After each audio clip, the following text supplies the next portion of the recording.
Exodus chapter 1. Now these are the names of the children of Israel which came into Egypt. Every man and his household came with Jacob: Reuben, Simeon, Levi, and Judah; Issachar, Zebulun, and Benjamin; Dan and Naphtali; Gad and Asher. And all the souls that came out of the loins of Jacob were 70 souls, for Joseph was in Egypt already.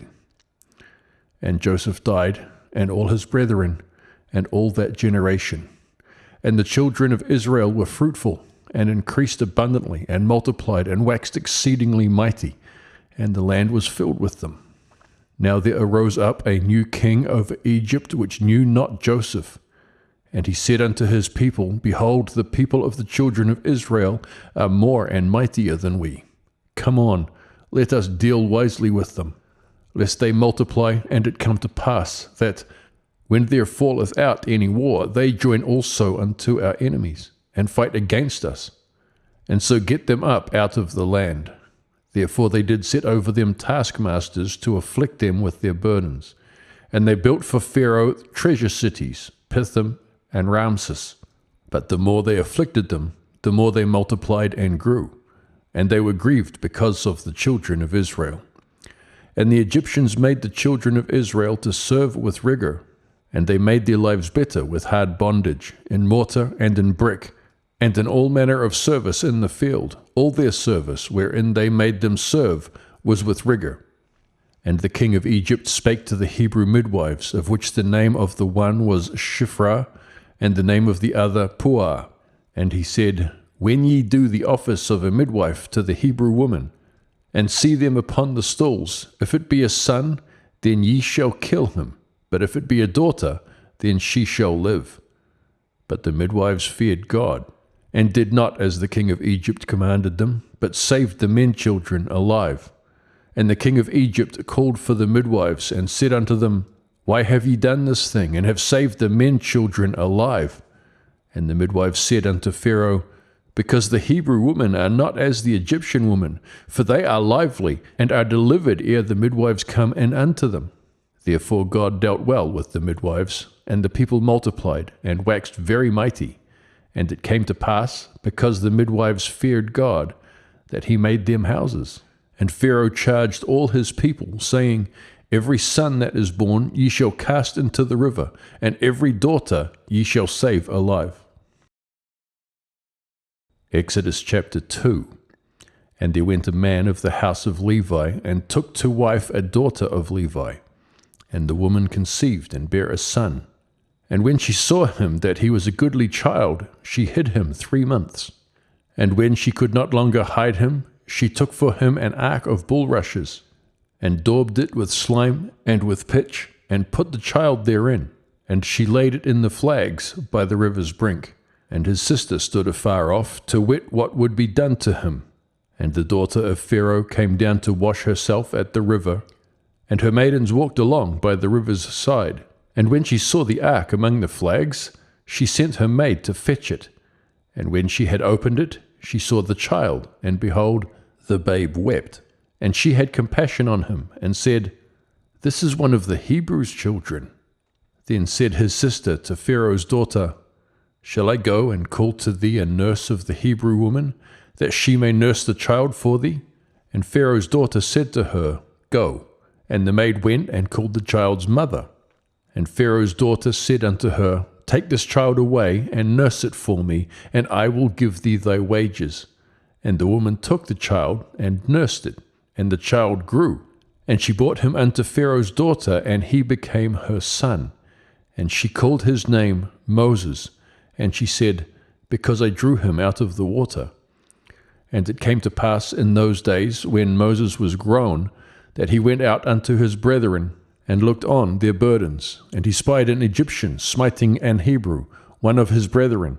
And he looked this way and that way, and when he saw that there was no man, he slew the Egyptian, and hid him in the sand. And when he went out the second day, behold, 2 men of the Hebrews strove together. And he said to him that did the wrong, Wherefore smitest thou thy fellow? And he said, Who made thee a prince and a judge over us? Intendest thou to kill me as thou killedst the Egyptian? And Moses feared and said, Surely this thing is known. Now when Pharaoh heard this thing, he sought to slay Moses. But Moses fled from the face of Pharaoh, and dwelt in the land of Midian. And he sat down by a well. Now the priest of Midian had 7 daughters, and they came and drew water, and filled the troughs to water their father's flocks. And the shepherds came and drove them away, but Moses stood up and helped them, and watered their flock.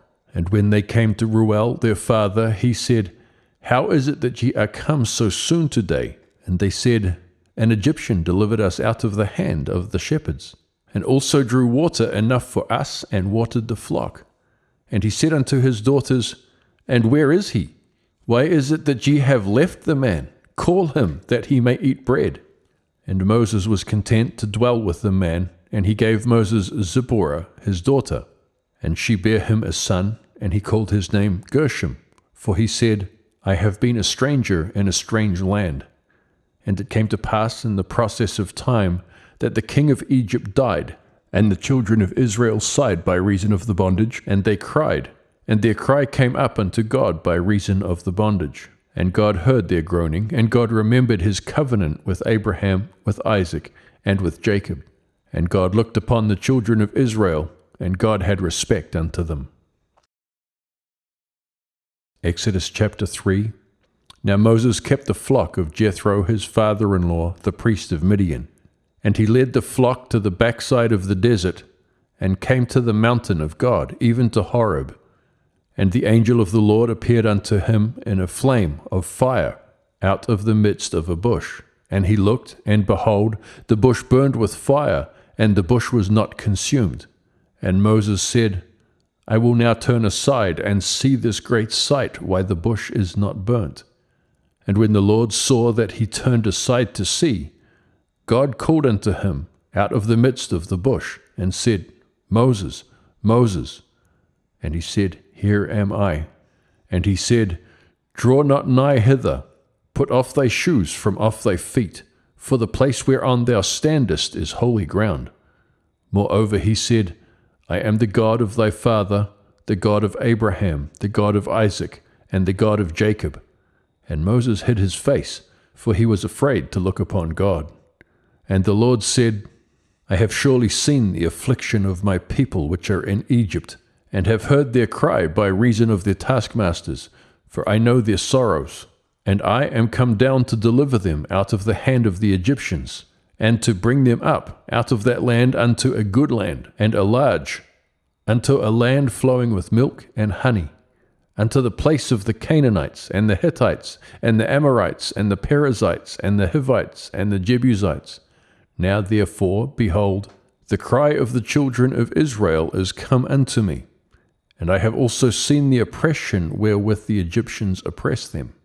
Come now therefore, and I will send thee unto Pharaoh, that thou mayest bring forth my people, the children of Israel, out of Egypt.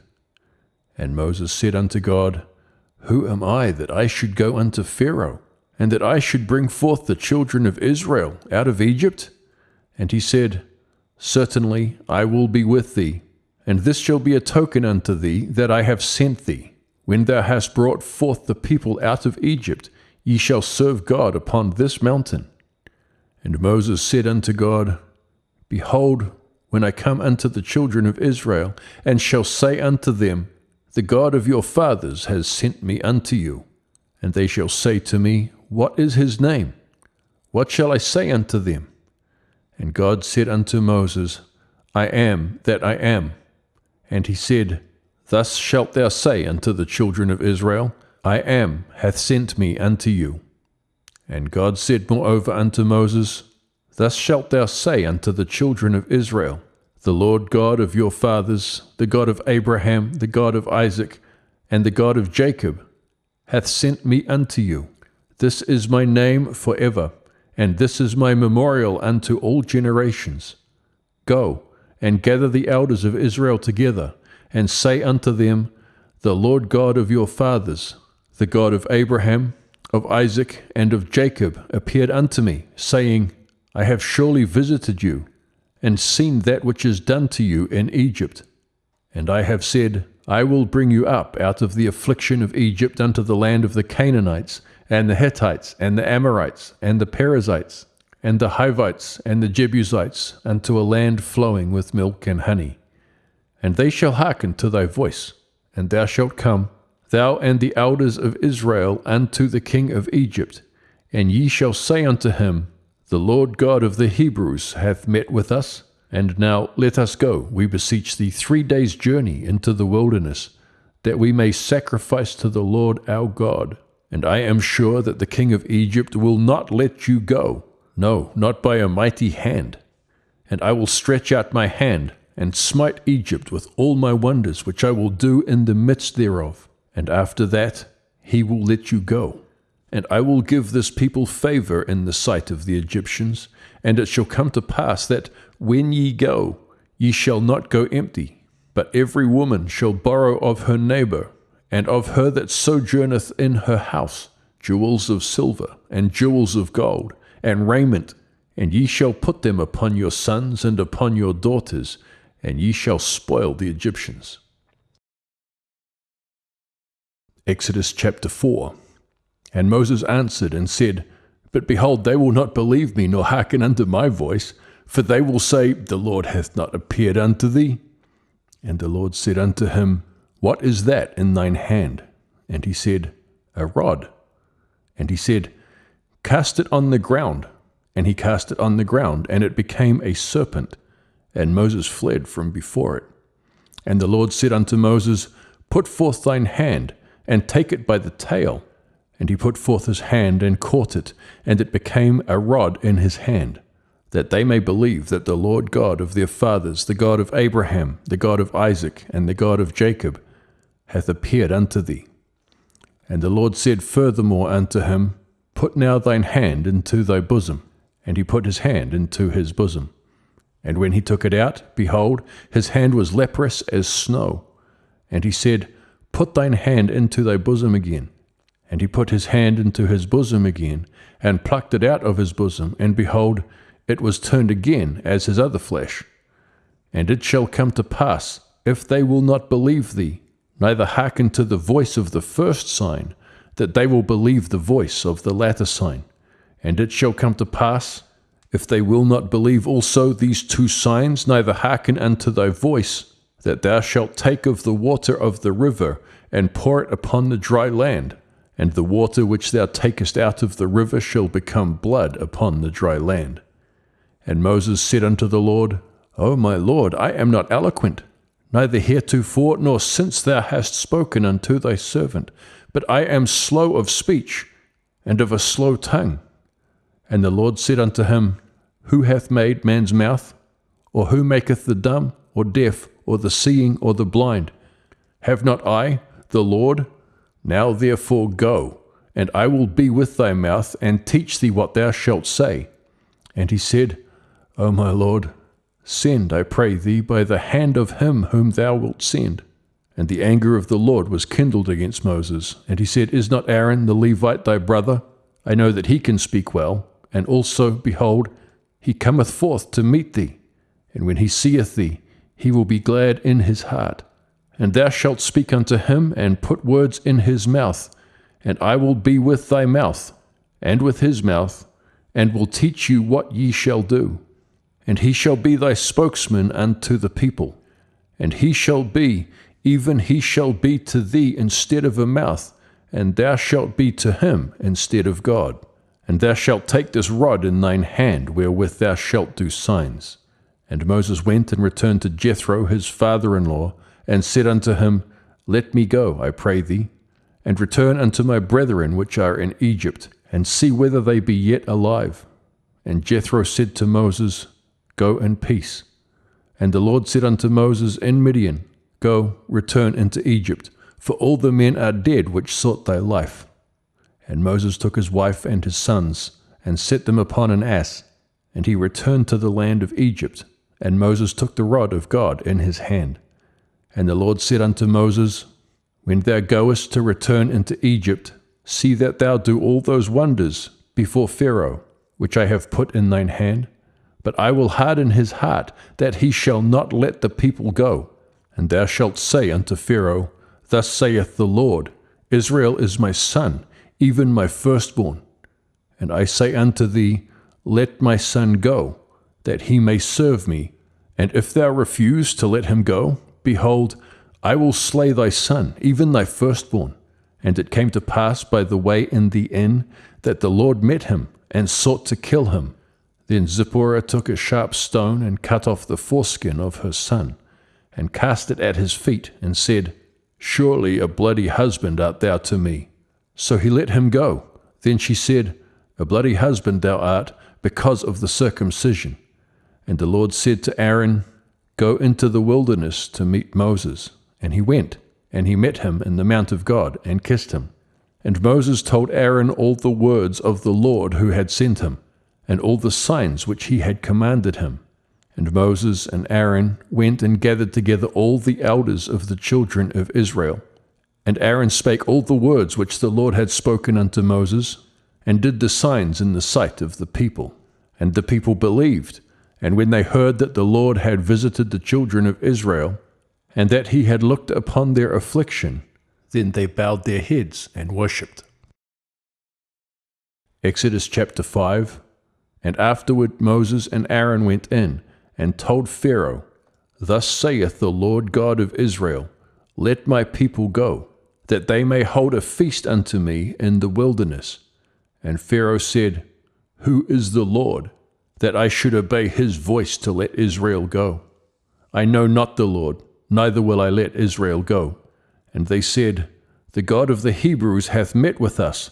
Let us go, we pray thee, 3 days' journey into the desert, and sacrifice unto the Lord our God, lest he fall upon us with pestilence or with the sword.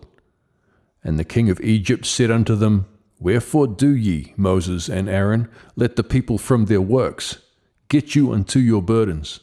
And Pharaoh said, Behold, the people of the land now are many, and ye make them rest from their burdens. And Pharaoh commanded the same day the taskmasters of the people, and their officers, saying, Ye shall no more give the people straw to make brick, as heretofore. Let them go and gather straw for themselves. And the tale of the bricks which they did make heretofore, ye shall lay upon them. Ye shall not diminish aught thereof, for they be idle. Therefore they cry, saying, Let us go and sacrifice to our God. Let their more work be laid upon the men, that they may labor therein, and let them not regard vain words. And the taskmasters of the people went out, and their officers, and they spake to the people, saying, Thus saith Pharaoh, I will not give you straw. Go ye, get you straw where ye can find it, yet not aught of your work shall be diminished. So the people were scattered abroad throughout all the land of Egypt to gather stubble instead of straw. And the taskmasters hasted them, saying, Fulfill your works, your daily tasks, as when there was straw. And the officers of the children of Israel, which Pharaoh's taskmasters had set over them, were beaten, and demanded, Wherefore have ye not fulfilled your task in making brick both yesterday and today, as heretofore? Then the officers of the children of Israel came and cried unto Pharaoh, saying, Wherefore dealest thou thus with thy servants? There is no straw given unto thy servants. And they say to us, Make brick, and behold, thy servants are beaten. But the fault is in thine own people. But he said, Ye are idle, ye are idle. Therefore ye say, Let us go and do sacrifice to the Lord. Go therefore now and work, for there shall no straw be given you, yet shall ye deliver the tale of bricks. And the officers of the children of Israel did see that they were in evil case after it was said, Ye shall not minish aught from your bricks of your daily task. And they met Moses and Aaron, who stood in the way as they came forth from Pharaoh. And they said unto them, The Lord look upon you, and judge, because ye have made our savour to be abhorred in the eyes of Pharaoh, and in the eyes of his servants, to put a sword in their hand to slay us. And Moses returned unto the Lord, and said, Lord, wherefore hast thou so evil entreated this people? Why is it that thou hast sent me? For since I came to Pharaoh to speak in thy name, he hath done evil to this people, neither hast thou delivered thy people at all. Exodus chapter 6. Then the Lord said unto Moses, Now shalt thou see what I will do to Pharaoh, for with a strong hand shall he let them go, and with a strong hand shall he drive them out of his land. And God spake unto Moses, and said unto him, I am the Lord. And I appeared unto Abraham, unto Isaac, and unto Jacob, by the name of God Almighty. But by my name Jehovah was I not known to them. And I have also established my covenant with them, to give them the land of Canaan, the land of their pilgrimage, wherein they were strangers. And I have also heard the groaning of the children of Israel, whom the Egyptians keep in bondage, and I have remembered my covenant.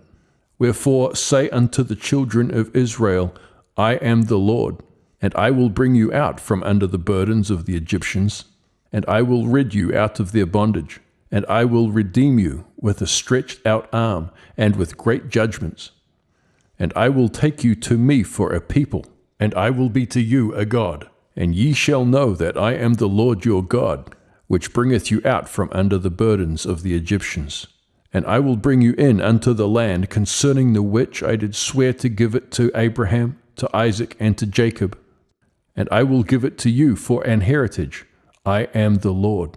And Moses spake so unto the children of Israel, but they hearkened not unto Moses for anguish of spirit, and for cruel bondage. And the Lord spoke unto Moses, saying, Go in, speak unto Pharaoh king of Egypt, that he let the children of Israel go out of his hand. And Moses spake before the Lord, saying, Behold, the children of Israel have not hearkened unto me. How then shall Pharaoh hear me, who am of uncircumcised lips? And the Lord spake unto Moses and unto Aaron, and gave them a charge unto the children of Israel, and unto Pharaoh king of Egypt, to bring the children of Israel out of the land of Egypt. These be the heads of their fathers' houses, the sons of Reuben, the firstborn of Israel, Hanok, and Palu, Hezron, and Carmi. These be the families of Reuben.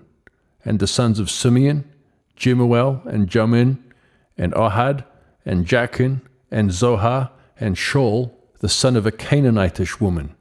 These are the families of Simeon. And these are the names of the sons of Levi according to their generations, Gershon, and Kohath, and Merari. And the years of the life of Levi were 137 years. The sons of Gershon, Libni, and Shimi according to their families. And the sons of Kohath, Amram, and Izhar, and Hebron, and Uziel. And the years of the life of Kohath were 133 years. And the sons of Merari, Mahali, and Mushi, these are the families of Levi according to their generations. And Amram took him Jochebed, his father's sister, to wife, and she bare him Aaron and Moses. And the years of the life of Amram were 137 years. And the sons of Izhar, Korah, and Nepheg, and Zitri, and the sons of Uziel, Mishael, and Elzaphan, and Zithri. And Aaron took him Elisheba, daughter of Aminadab, sister of Nahshon, to wife, and she bare him Nadab, and Abihu, Eleazar, and Ithamar. And the sons of Korah, Asher, and Elkanah, and Abiasaph. These are the families of the Korhites. And Eleazar, Aaron's son, took him one of the daughters of Putiel to wife, and she bare him Phinehas. These are the heads of the fathers of the Levites, according to their families. These are that Aaron and Moses, to whom the Lord said, Bring out the children of Israel from the land of Egypt, according to their armies. These are they which spake to Pharaoh king of Egypt, to bring out the children of Israel from Egypt. These are that Moses and Aaron. And it came to pass on the day when the Lord spake unto Moses in the land of Egypt, that the Lord spake unto Moses, saying, I am the Lord. Speak thou unto Pharaoh king of Egypt all that I say unto thee. And Moses said before the Lord, Behold, I am of uncircumcised lips, and how shall Pharaoh hearken unto me? Exodus chapter 7. And the Lord said unto Moses, See, I have made thee a god to Pharaoh, and Aaron thy brother shall be thy prophet. Thou shalt speak all that I command thee, and Aaron thy brother shall speak unto Pharaoh. that he send the children of Israel out of his land. And I will harden Pharaoh's heart, and multiply my signs and my wonders in the land of Egypt. But Pharaoh shall not hearken unto you, that I may lay my hand upon Egypt, and bring forth mine armies, and my people, the children of Israel, out of the land of Egypt by great judgments. And the Egyptians shall know that I am the Lord, when I stretch forth mine hand upon Egypt, and bring out the children of Israel from among them. And Moses and Aaron did as the Lord commanded them. So did they. And Moses was 80 years old, and Aaron 83 years old, when they spake unto Pharaoh. And the Lord spake unto Moses and unto Aaron, saying, When Pharaoh shall speak unto you, saying, Show a miracle for you, then thou shalt say unto Aaron, Take thy rod, and cast it before Pharaoh, and it shall become a serpent. And Moses and Aaron went in unto Pharaoh, and they did so as the Lord had commanded. And Aaron cast down his rod before Pharaoh, and before his servants, and it became a serpent. Then Pharaoh also called the wise men and the sorcerers. Now the magicians of Egypt, they also did in like manner with their enchantments. For they cast down every man his rod, and they became serpents. But Aaron's rod swallowed up their rods. And he hardened Pharaoh's heart, that he hearkened not unto them, as the Lord had said. And the Lord said unto Moses, Pharaoh's heart is hardened, he refuseth to let the people go. Get thee unto Pharaoh in the morning. Lo, he goeth out unto the water, and thou shalt stand by the river's brink against he come. And the rod which was turned into a serpent thou shalt take in thine hand, and thou shalt say unto him, The Lord God of the Hebrews hath sent me unto thee, saying, Let my people go, that they may serve me in the wilderness. And behold, hitherto thou wouldest not hear. Thus saith the Lord, In this thou shalt know that I am the Lord. Behold, I will smite with the rod that is in mine hand upon the waters which are the river, and they shall be turned to blood. And the fish that is in the river shall die, and the river shall stink, and the Egyptians shall loathe to drink of the water of the river. And the Lord spake unto Moses, Say unto Aaron, Take thy rod, and stretch out thine hand upon the waters of Egypt, upon their streams, upon their rivers, and upon their ponds, and upon all their pools of water, that they may become blood, and that there may be blood throughout all the land of Egypt, both in vessels of wood and in vessels of stone. And Moses and Aaron did so, as the Lord commanded. And he lifted up the rod, and smote the waters that were in the river in the sight of Pharaoh, and in the sight of his servants, and all the waters that were in the river were turned to blood. And the fish that was in the river died, and the river stank. And the Egyptians could not drink of the water of the river, and there was blood throughout all the land of Egypt. And the magicians of Egypt did so with their enchantments, and Pharaoh's heart was hardened, neither did he hearken unto them, as the Lord had said.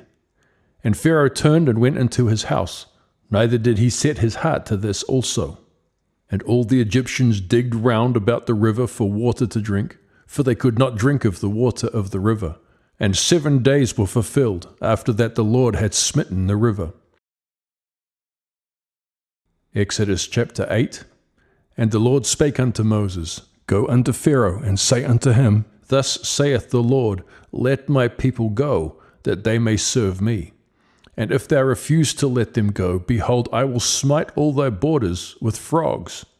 And the river shall bring forth frogs abundantly, which shall go up and come into thine house, and into thy bedchamber, and upon thy bed, and into the house of thy servants, and upon thy people, and into thine ovens, and into thy kneading troughs.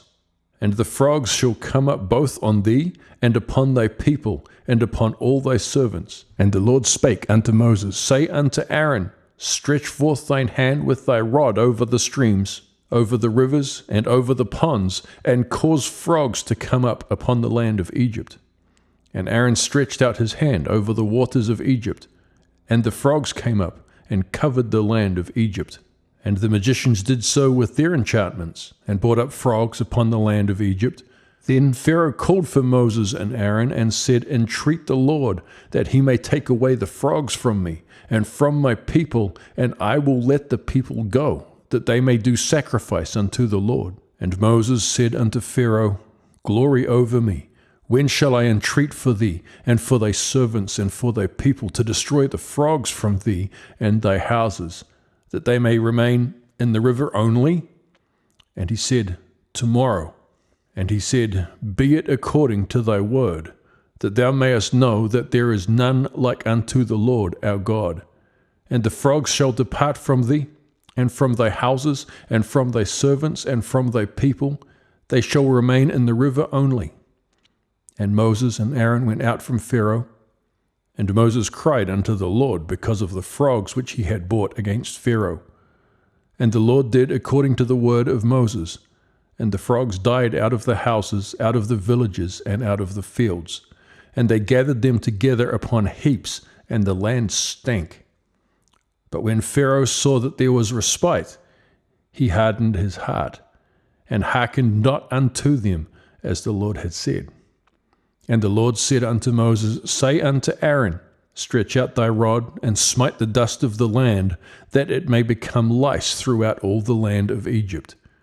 And they did so, for Aaron stretched out his hand with his rod, and smote the dust of the earth, and it became lice in man and in beast. All the dust of the land became lice throughout all the land of Egypt. And the magicians did so with their enchantments to bring forth lice, but they could not. So there were lice upon man and upon beast. And the magicians said unto Pharaoh, This is the finger of God. And Pharaoh's heart was hardened, and he hearkened not unto them, as the Lord had said. And the Lord said unto Moses, Rise up early in the morning, and stand before Pharaoh. Lo, he cometh forth to the water. And say unto him, Thus saith the Lord, Let my people go, that they may serve me. Else, if thou wilt not let my people go, behold, I will send swarms of flies upon thee, and upon thy servants, and upon thy people, and into thy houses, and the houses of the Egyptians shall be full of swarms of flies, and also the ground whereon they are. And I will sever in that day the land of Goshen, in which my people dwell, that no swarms of flies shall be there, to the end thou mayest know that I am the Lord in the midst of the earth. And I will put a division between my people and thy people. Tomorrow shall this sign be. And the Lord did so, and there came a grievous swarm of flies into the house of Pharaoh, and into his servants' houses, and into all the land of Egypt. The land was corrupted by reason of the swarm of flies. And Pharaoh called for Moses and Aaron, and said, Go ye, sacrifice to your God in the land. And Moses said, It is not meet so to do, for we shall sacrifice the abomination of the Egyptians to the Lord our God. Lo, shall we sacrifice the abomination of the Egyptians before their eyes, and will they not stone us? We will go 3 days' journey into the wilderness, and sacrifice to the Lord our God, as he shall command us. And Pharaoh said, I will let you go, that ye may sacrifice to the Lord your God in the wilderness. Only ye shall not go very far away, entreat for me. And Moses said, Behold, I go out from thee, and I will entreat the Lord that the swarms of flies may depart from Pharaoh, from his servants, and from his people tomorrow. But let not Pharaoh deal deceitfully any more in not letting the people go to sacrifice to the Lord. And Moses went out from Pharaoh and entreated the Lord. And the Lord did according to the word of Moses, and he removed the swarms of flies from Pharaoh, from his servants, and from his people. There remained not one. And Pharaoh hardened his heart at this time also, neither would he let the people go. Exodus chapter 9. Then the Lord said unto Moses, Go in unto Pharaoh, and tell him, Thus saith the Lord God of the Hebrews, Let my people go, that they may serve me. For if thou refuse to let them go, and wilt hold them still, behold, the hand of the Lord is upon thy cattle which is in the field, upon the horses, upon the asses, upon the camels, upon the oxen, and upon the sheep. there shall be a very grievous murrain. And the Lord shall sever between the cattle of Israel and the cattle of Egypt, and there shall nothing die of all that is the children's of Israel. And the Lord appointed a set time, saying, Tomorrow the Lord shall do this thing in the land. And the Lord did that thing on the morrow, and all the cattle of Egypt died, but of the cattle of the children of Israel died not one. And Pharaoh sent, and behold, there was not one of the cattle of the Israelites dead. And the heart of Pharaoh was hardened, and he did not let the people go. And the Lord said unto Moses and unto Aaron, Take to you handfuls of ashes of the furnace, and let Moses sprinkle it toward the heaven in the sight of Pharaoh. And it shall become small dust in all the land of Egypt, and shall be a boil breaking forth with blains upon man and upon beast throughout all the land of Egypt. And they took ashes of the furnace, and stood before Pharaoh, and Moses sprinkled it up toward heaven, and it became a boil breaking forth with blains upon man and upon beast. And the magicians could not stand before Moses because of the boils, for the boil was upon the magicians and upon all the Egyptians. And the Lord hardened the heart of Pharaoh, and he hearkened not unto them, as the Lord had spoken unto Moses. And the Lord said unto Moses, Rise up early in the morning, and stand before Pharaoh, and say to him, Thus saith the Lord God of the Hebrews, Let my people go, that they may serve me. For I will at this time send all my plagues upon thine heart, and upon thy servants, and upon thy people, that thou may knowest that there is none like me in all the earth. For now I will stretch out my hand, that I may smite thee and thy people with pestilence, and thou shalt be cut off from the earth. And in very deed for this cause have I raised thee up, for to show in thee my power, and that my name may be declared throughout all the earth. As yet exaltest thou thyself against my people, that thou wilt not let them go? Behold, tomorrow, about this time, I will cause it to rain a very grievous hail, such as hath not been in Egypt since the foundation thereof even until now. Send therefore now, and gather thy cattle, and all that thou hast in the field. For upon every man and beast which shall be found in the field, and shall not be brought home, the hail shall come down upon them, and they shall die. He that feared the word of the Lord among the servants of Pharaoh made his servants and his cattle flee into the houses. And he that regarded not the word of the Lord left his servants and his cattle in the field. And the Lord said unto Moses, Stretch forth thine hand toward heaven, that there may be hail in all the land of Egypt, upon man and upon beast, and upon every herb of the field, throughout the land of Egypt. And Moses stretched forth his rod toward heaven, and the Lord sent thunder and hail, and the fire ran along upon the ground, and the Lord rained hail upon the land of Egypt.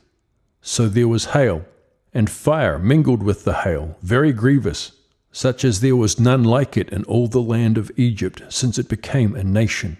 And the hail smote throughout all the land of Egypt, all that was in the field, both man and beast. And the hail smote every herb of the field, and brake every tree of the field. Only in the land of Goshen, where the children of Israel were, was there no hail. And Pharaoh sent and called for Moses and Aaron, and said unto them, I have sinned this time. The Lord is righteous, and I and my people are wicked. Entreat the Lord, for it is enough, that there be no more mighty thunderings and hail, and I will let you go, and ye shall stay no longer. And Moses said unto him, As soon as I am gone out of the city, I will spread abroad my hands unto the Lord, and the thunder shall cease. Neither shall there be any more hail, that thou mayest know how that the earth is the Lord's. But as for thee and thy servants, I know that ye will not yet fear the Lord God. And the flax and the barley was smitten, for the barley was in the air, and the flax was bold. But the wheat and the rye were not smitten, for they were not grown up. And Moses went out of the city from Pharaoh, and spread abroad his hands unto the Lord. And the thunders and hail ceased, and the rain was not poured upon the earth. And when Pharaoh saw that the rain and the hail and the thunders were ceased, he sinned yet more, and hardened his heart, he and his servants. And the heart of Pharaoh was hardened, neither would he let the children of Israel go, as the Lord had spoken by Moses. Exodus chapter 10. And the Lord said unto Moses, Go in unto Pharaoh, for I have hardened his heart, and the heart of his servants, that I might show these my signs before him, and that thou mayest tell in the ears of thy son, and of thy son's son, what things I have wrought in Egypt, and my signs which I have done among them, that ye may know how that I am the Lord. And Moses and Aaron came in unto Pharaoh, and said unto him, Thus saith the Lord God of the Hebrews, How long wilt thou refuse to humble thyself before me? Let my people go, that they may serve me. Else, if thou refuse to let my people go, behold, tomorrow will I bring the locusts into thy coast, and they shall cover the face of the earth, that one cannot be able to see the earth. And they shall eat the residue of that which is escaped, which remaineth unto you from the hail, and shall eat every tree which groweth for you out of the field. And they shall fill thy houses, and the houses of all thy servants, and the houses of all the Egyptians, which neither thy fathers nor thy fathers' fathers have seen, since the day that they were upon the earth unto this day. And he turned himself and went out from Pharaoh. And Pharaoh's servants said unto him, How long shall this man be a snare unto us? Let the men go, that they may serve the Lord their God. Knowest thou not yet that Egypt is destroyed? And Moses and Aaron were brought again unto Pharaoh. And he said unto them, Go, serve the Lord your God. But who are they that shall go? And Moses said, We will go with our young and with our old, with our sons and with our daughters, with our flocks and with our herds we will go, for we must hold a feast unto the Lord. And he said unto them, Let the Lord be so with you, as I will let you go, and your little ones. Look to it, for evil is before you. Not so. Go now, ye that are men, and serve the Lord, for that ye did desire. And they were driven out from Pharaoh's presence. And the Lord said unto Moses, Stretch out thine hand over the land of Egypt for the locusts, that they may come up upon the land of Egypt, and eat every herb of the land, even all that the hail hath left. And Moses stretched forth his rod over the land of Egypt, and the Lord brought an east wind upon the land all that day, and all that night. And when it was morning, the east wind brought the locusts. And the locusts went up over all the land of Egypt, and rested in all the coasts of Egypt. Very grievous were they. Before them there were no such locusts as they, neither after them shall be such. For they covered the face of the whole earth, so that the land was darkened. And they did eat every herb of the land, and all the fruit of the trees which the hail had left, and there remained not any green thing in the trees, or in the herbs of the field throughout all the land of Egypt. Then Pharaoh called for Moses and Aaron in haste, and he said, I have sinned against the Lord your God and against you. Now therefore forgive, I pray thee, my sin only this once, and entreat the Lord your God that he may take away from me this death only.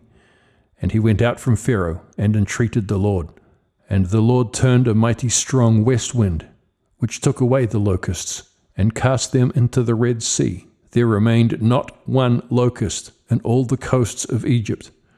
But the Lord hardened Pharaoh's heart, so that he would not let the children of Israel go.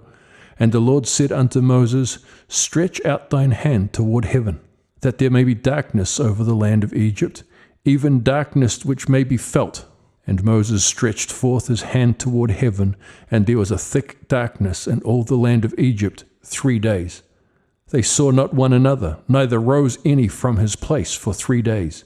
But all the children of Israel had light in their dwellings. And Pharaoh called unto Moses and said, Go ye, serve the Lord. Only let your flocks and your herds be stayed. Let your little ones also go with you. And Moses said, Thou must give us also sacrifices and burnt offerings, that we may sacrifice unto the Lord our God. Our cattle also shall go with us. There shall not be an hoof be left behind. For thereof we must take to serve the Lord our God, and we know not with what we must serve the Lord, until we come thither. But the Lord hardened Pharaoh's heart, and he would not let them go. And Pharaoh said unto him, Get thee from me, take heed to thyself, see my face no more, for in that day thou seest my face, thou shalt die. And Moses said, Thou hast spoken well, I will see thy face again no more. Exodus chapter 11. And the Lord said unto Moses, Yet will I bring one plague more upon Pharaoh and upon Egypt. Afterwards he will let you go hence. When he shall let you go, he shall surely thrust you out hence altogether. Speak now in the ears of the people, and let every man borrow of his neighbor, and every woman of her neighbor, jewels of silver and jewels of gold. And the Lord gave the people favor in the sight of the Egyptians. Moreover, the man Moses was very great in the land of Egypt, in the sight of Pharaoh's servants, and in the sight of the people. And Moses said, Thus saith the Lord, About midnight will I go out into the midst of Egypt, and all the firstborn in the land of Egypt shall die, from the firstborn of Pharaoh that sitteth upon the throne, even unto the firstborn of the maidservant that is behind the mill, and all the firstborn of beasts. And there shall be a great cry throughout all the land of Egypt, such as there was none like it, nor shall be like it any more. But against any of the children of Israel shall not a dog move his tongue against man or beast, that ye may know how that the Lord doth put a difference between the Egyptians and Israel. And all these thy servants shall come down unto me, and bow down themselves unto me, saying, Get thee out, and all the people that follow thee, and after that I will go out. And he went out from Pharaoh in a great anger. And the Lord said unto Moses, Pharaoh shall not hearken unto you, that my wonders may be multiplied in the land of Egypt. And Moses and Aaron did all these wonders before Pharaoh. And the Lord hardened Pharaoh's heart, so that he would not let the children of Israel go out of his land. Exodus chapter 12. And the Lord spake unto Moses and Aaron in the land of Egypt, saying, This month shall be unto you the beginning of months. It shall be the first month of the year to you. Speak ye unto all the congregation of Israel, saying, In the 10th day of this month they shall take to them every man a lamb, according to the house of their fathers, a lamb for an house. And if a household be too little for the lamb, let him and his neighbor next unto his house take it according to the number of the souls. Every man according to his eating shall make your count for the lamb. Your lamb shall be without blemish, a male of the first year. Ye shall take it out from the sheep or from the goats, and ye shall keep it up until the 14th day of the same month.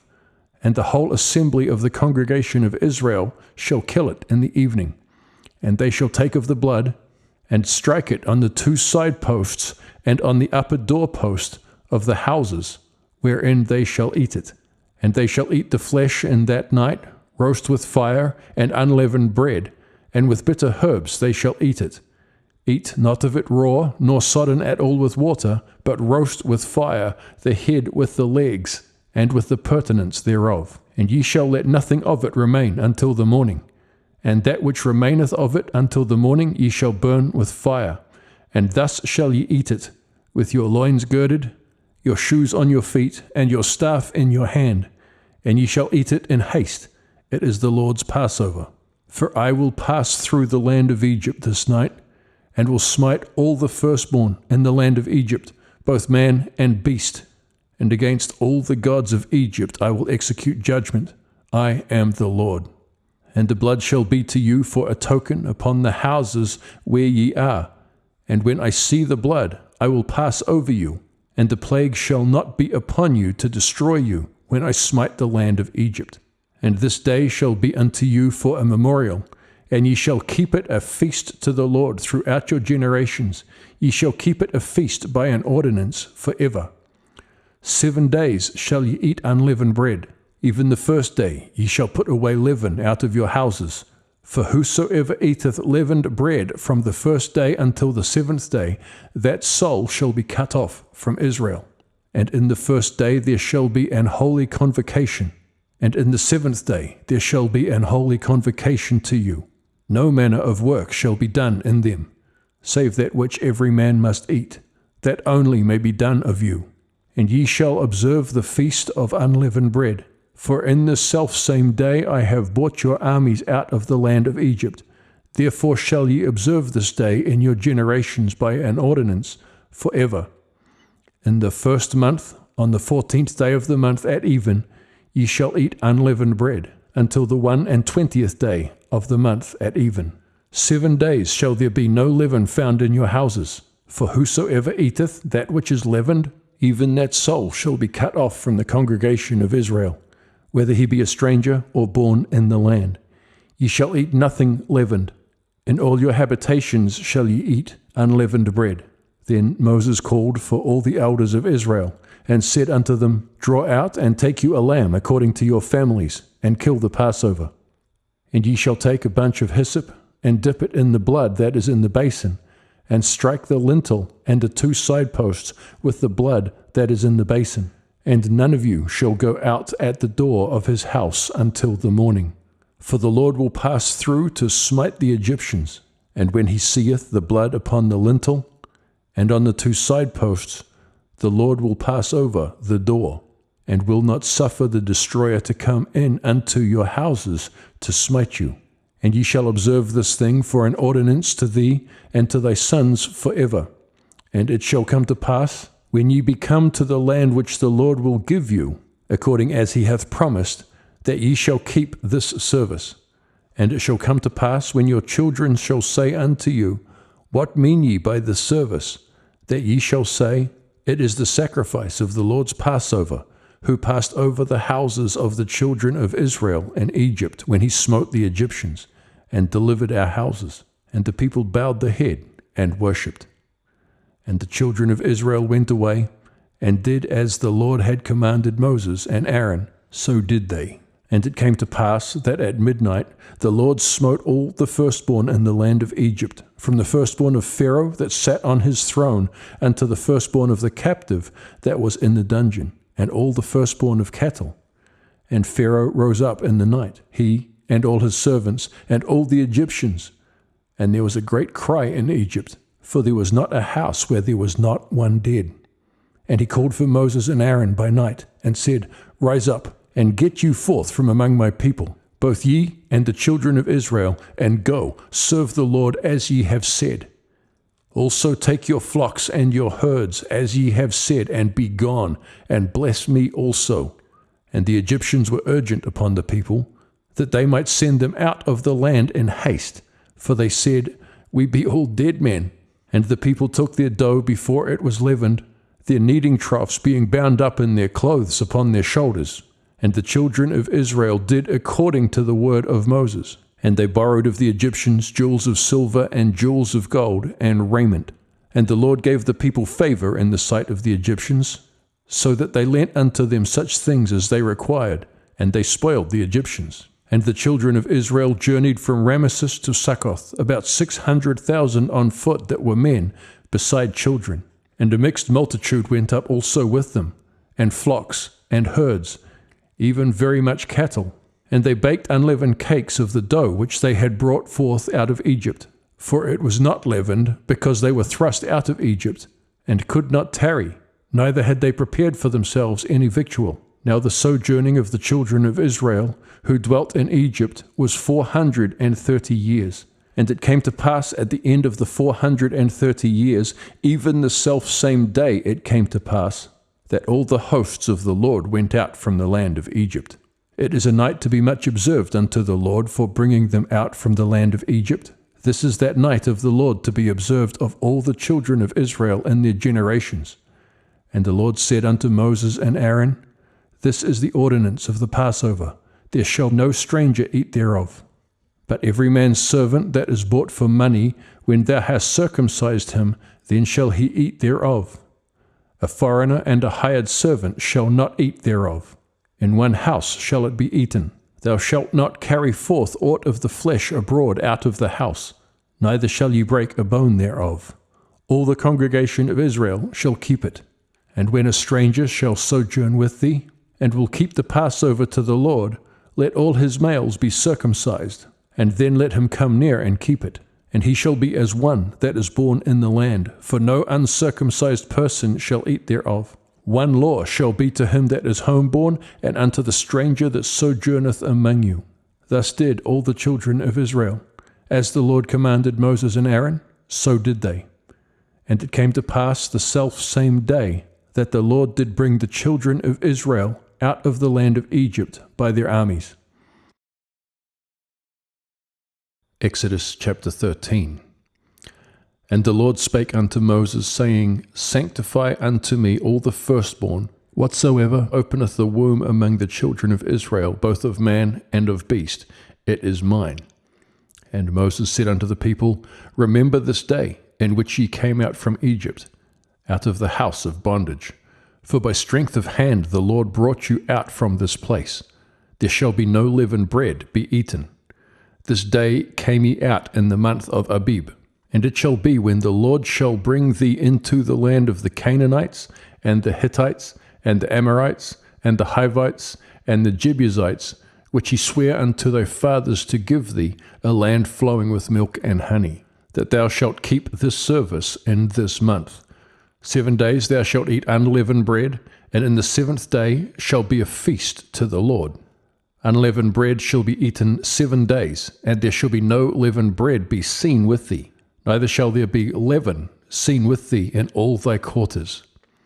And thou shalt shew thy son in that day, saying, This is done because of that which the Lord did unto me when I came forth out of Egypt. And it shall be for a sign unto thee upon thine hand, and for a memorial between thine eyes, that the Lord's law may be in thy mouth. For with a strong hand hath the Lord brought thee out of Egypt. Thou shalt therefore keep this ordinance in his season from year to year.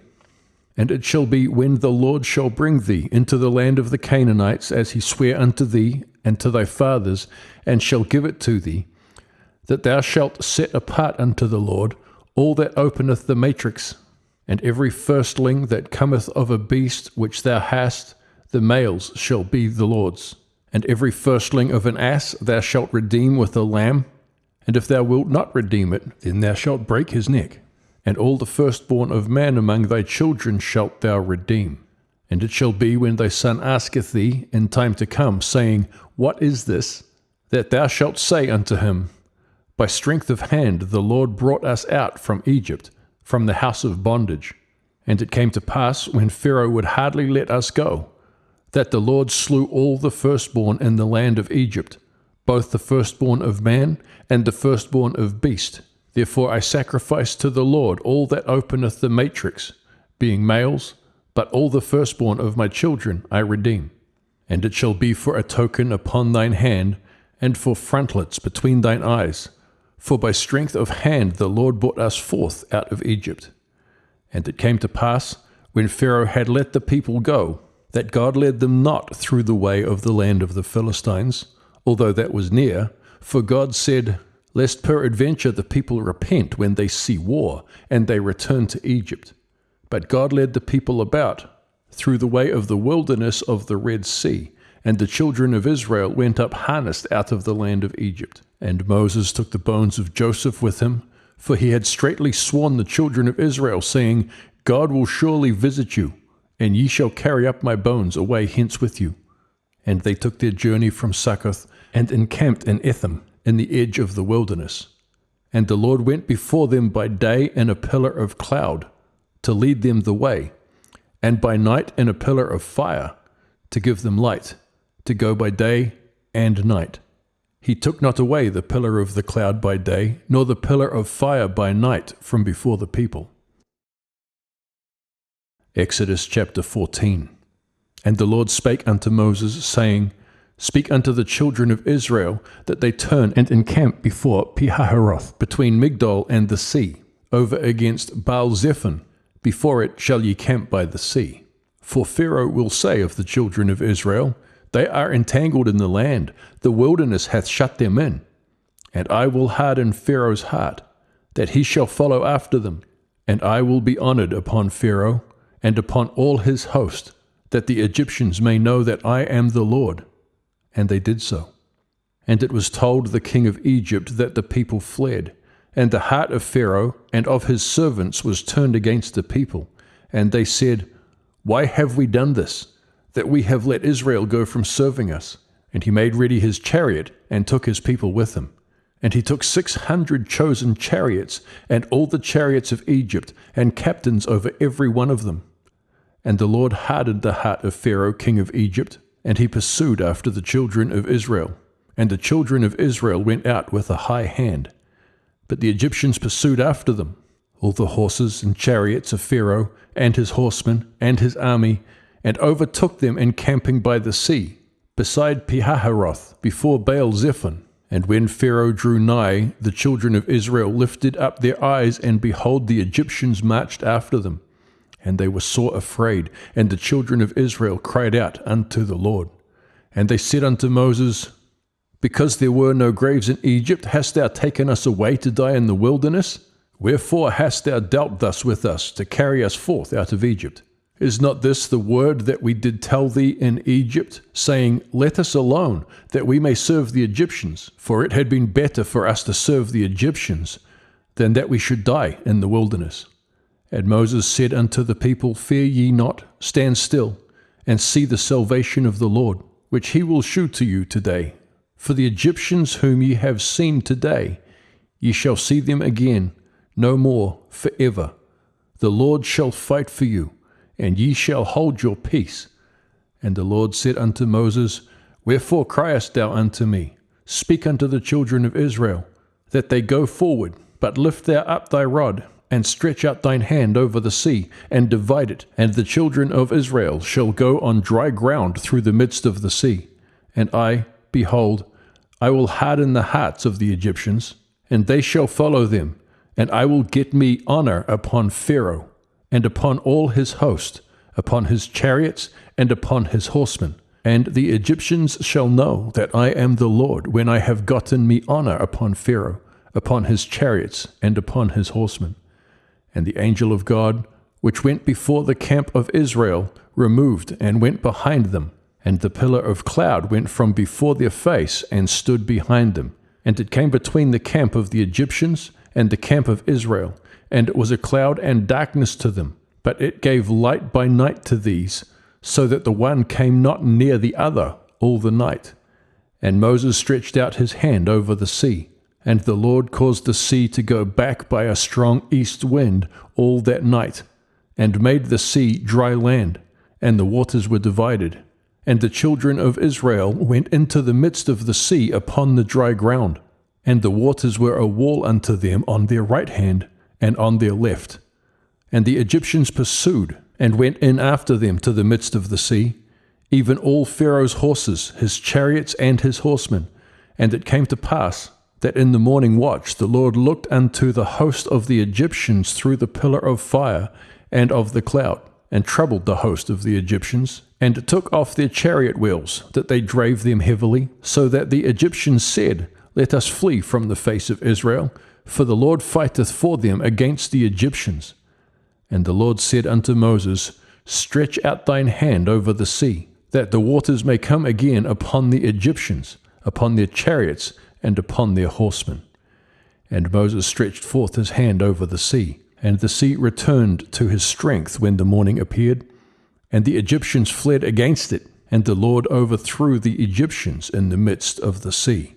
And the waters returned, and covered the chariots, and the horsemen, and all the host of Pharaoh that came into the sea after them. There remained not so much as one of them.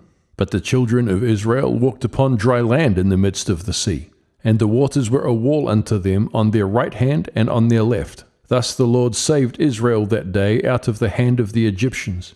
And Israel saw the Egyptians dead upon the seashore. And Israel saw that great work which the Lord did upon the Egyptians. And the people feared the Lord, and believed the Lord, and his servant Moses. Exodus chapter 15. Then sang Moses and the children of Israel this song unto the Lord, and spake, saying, I will sing unto the Lord, for he hath triumphed gloriously. The horse and his rider hath he thrown into the sea. The Lord is my strength and song. and he is become my salvation. He is my God, and I will prepare him an habitation, my father's God, and I will exalt him. The Lord is a man of war, the Lord is his name. Pharaoh's chariots and his host hath he cast into the sea. His chosen captains also are drowned in the Red Sea. The depths have covered them. They sank into the bottom as a stone.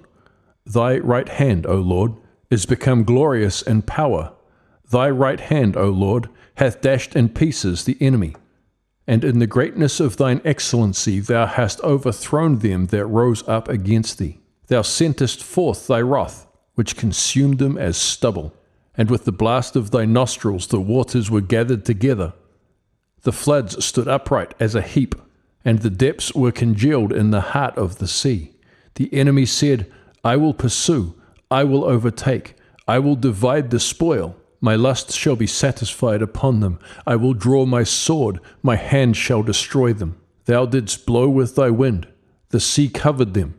They sank as lead in the mighty waters. Who is like unto thee, O Lord, among the gods? Who is like thee, glorious in holiness, fearful in praises, doing wonders? Thou stretchest out thy right hand, the earth swallowed them. Thou in thy mercy hast led forth the people which thou hast redeemed. Thou hast guided them in thy strength unto thy holy habitation. The people shall hear and be afraid. Sorrow shall take hold of the inhabitants of Palestina. Then the dukes of Edom shall be amazed. The mighty men of Moab, trembling, shall take hold upon them. All the inhabitants of Canaan shall melt away. Fear and dread shall fall upon them. By the greatness of thine arm they shall be as still as a stone, till thy people pass over, O Lord, till the people pass over, which thou hast purchased. Thou shalt bring them in, and plant them in the mountain of thine inheritance, in the place, O Lord, which thou hast made for thee to dwell in the sanctuary, O Lord, which thy hands have established. The Lord shall reign for ever and ever. For the horse of Pharaoh went in with his chariots and with his horsemen into the sea. And the Lord brought again the waters of the sea upon them. But the children of Israel went on dry land in the midst of the sea. And Miriam the prophetess, the sister of Aaron, took a timbrel in her hand, and all the women went out after her with timbrels and with dances. And Miriam answered them, Sing ye to the Lord, for he hath triumphed gloriously. The horse and his rider hath he thrown into the sea. So Moses brought Israel from the Red Sea, and they went out into the wilderness of Shur, and they went 3 days in the wilderness, and found no water. And when they came to Marah, they could not drink of the waters of Marah, for they were bitter. Therefore the name of it was called Marah. But the people murmured against Moses, saying, What shall we drink? And he cried unto the Lord. And the Lord shewed him a tree, which when he had cast into the waters were made sweet. There he made for them a statute and an ordinance, and there he proved them, and said, If thou wilt diligently hearken to the voice of the Lord thy God, and wilt do that which is right in his sight, and wilt give ear to his commandments, and keep all his statutes, I will put none of these diseases upon thee, which I have brought upon the Egyptians, for I am the Lord that healeth thee. And they came to Elim, where there were 12 wells of water, and 70 palm trees, and they encamped there by the waters. Exodus chapter 16. And they took their journey from Elim, and all the congregation of the children of Israel came unto the wilderness of Sin, which is between Elim and Sinai, on the 15th day of the 2nd month, after their departing out of the land of Egypt. And the whole congregation of the children of Israel murmured against Moses and Aaron in the wilderness. And the children of Israel said unto them, Would to God we had died by the hand of the Lord in the land of Egypt, when we sat by the flesh pots, and when we did eat bread to the full. For ye have brought us forth into this wilderness to kill this whole assembly with hunger. Then said the Lord unto Moses, Behold, I will rain bread from heaven for you, and the people shall go out and gather a certain rate every day, that I may prove them whether they will walk in my law or no. And it shall come to pass that on the 6th day they shall prepare that which they bring in, and it shall be twice as much as they gather daily. And Moses and Aaron said unto all the children of Israel, At even, then ye shall know that the Lord hath brought you out from the land of Egypt. And in the morning, then ye shall see the glory of the Lord, for that he heareth your murmurings against the Lord. And what are we, that ye murmur against us? And Moses said, This shall be, when the Lord shall give you in the evening flesh to eat, and in the morning bread to the full, for that the Lord heareth your murmurings which ye murmur against him. And what are we? Your murmurings are not against us, but against the Lord. And Moses spake unto Aaron, Say unto all the congregation of the children of Israel, Come near before the Lord, for he hath heard your murmurings. And it came to pass, as Aaron spake unto the whole congregation of the children of Israel, that they looked toward the wilderness, and behold, the glory of the Lord appeared in the cloud. And the Lord spake unto Moses, saying, I have heard the murmurings of the children of Israel. Speak unto them, saying, At even ye shall eat flesh, and in the morning ye shall be filled with bread, and ye shall know that I am the Lord your God. And it came to pass, that at even the quails came up and covered the camp, and in the morning the dew lay round about the host. And when the dew that lay was gone up, behold, upon the face of the wilderness there lay a small round thing, as small as the hoarfrost on the ground. And when the children of Israel saw it, they said one to another, It is manna, for they wist not what it was. And Moses said unto them, This is the bread which the Lord hath given you to eat. This is the thing which the Lord hath commanded. Gather of it every man according to his eating. An omer for every man according to the number of your persons. Take ye every man for them which are in his tents. And the children of Israel did so, and gathered, some more, some less. And when they did meet it with an omer, he that gathered much had nothing over, and he that gathered little had no lack. They gathered every man according to his eating. And Moses said, Let no man leave of it till the morning. Notwithstanding they hearkened not unto Moses, but some of them left of it until the morning. And it bred worms, and stank, and Moses was wroth with them. And they gathered it every morning, every man according to his eating. And when the sun waxed hot, it melted. And it came to pass that on the 6th day they gathered twice as much bread, 2 omers for one man. And all the rulers of the congregation came and told Moses, and he said unto them, This is that which the Lord hath said. Tomorrow is the rest of the holy Sabbath unto the Lord. Bake that which ye will bake today, and seethe that ye will seethe, and that which remaineth over lay up for you to be kept until the morning. And they laid it up till the morning, as Moses bade. And it did not stink, neither was there any worm therein. And Moses said, Eat that today, for today is a Sabbath unto the Lord. Today ye shall not find it in the field. 6 days ye shall gather it, but on the 7th day, which is the Sabbath, in it there shall be none. And it came to pass that there went out some of the people on the 7th day for to gather, and they found none. And the Lord said unto Moses, How long refuse ye to keep my commandments and my laws? See, for that the Lord hath given you the Sabbath. Therefore he giveth you on the 6th day the bread of 2 days. Abide ye every man in his place. Let no man go out of his place on the 7th day. So the people rested on the 7th day. And the house of Israel called the name thereof manna. And it was like coriander seed, white, and the taste of it was like wafers made with honey. And Moses said, This is the thing which the Lord commandeth. Fill an omer of it to be kept for your generations, that they may see the bread wherewith I have fed you in the wilderness, when I brought you forth from the land of Egypt. And Moses said unto Aaron, Take a pot, and put an omer full of manna therein, and lay it up before the Lord to be kept for your generations. As the Lord commanded Moses, so Aaron laid it up before the testimony to be kept. And the children of Israel did eat manna 40 years until they came to a land inhabited. They did eat manna until they came unto the borders of the land of Canaan. Now an omer is the 10th part of an ephah. Exodus chapter 17. And all the congregation of the children of Israel journeyed from the wilderness of Sin after their journeys, according to the commandment of the Lord, and pitched in Rephidim, and there was no water for the people to drink. Wherefore the people did chide with Moses, and said, Give us water, that we may drink. And Moses said unto them, Why chide ye with me? Wherefore do ye tempt the Lord? And the people thirsted there for water, and the people murmured against Moses, and said, Wherefore is this that thou hast brought us up out of Egypt, to kill us and our children and our cattle with thirst? And Moses cried unto the Lord, saying, What shall I do unto this people? They be almost ready to stone me. And the Lord said unto Moses, Go on before the people, and take with thee of the elders of Israel, and thy rod, wherewith thou smotest the river. Take in thine hand, and go.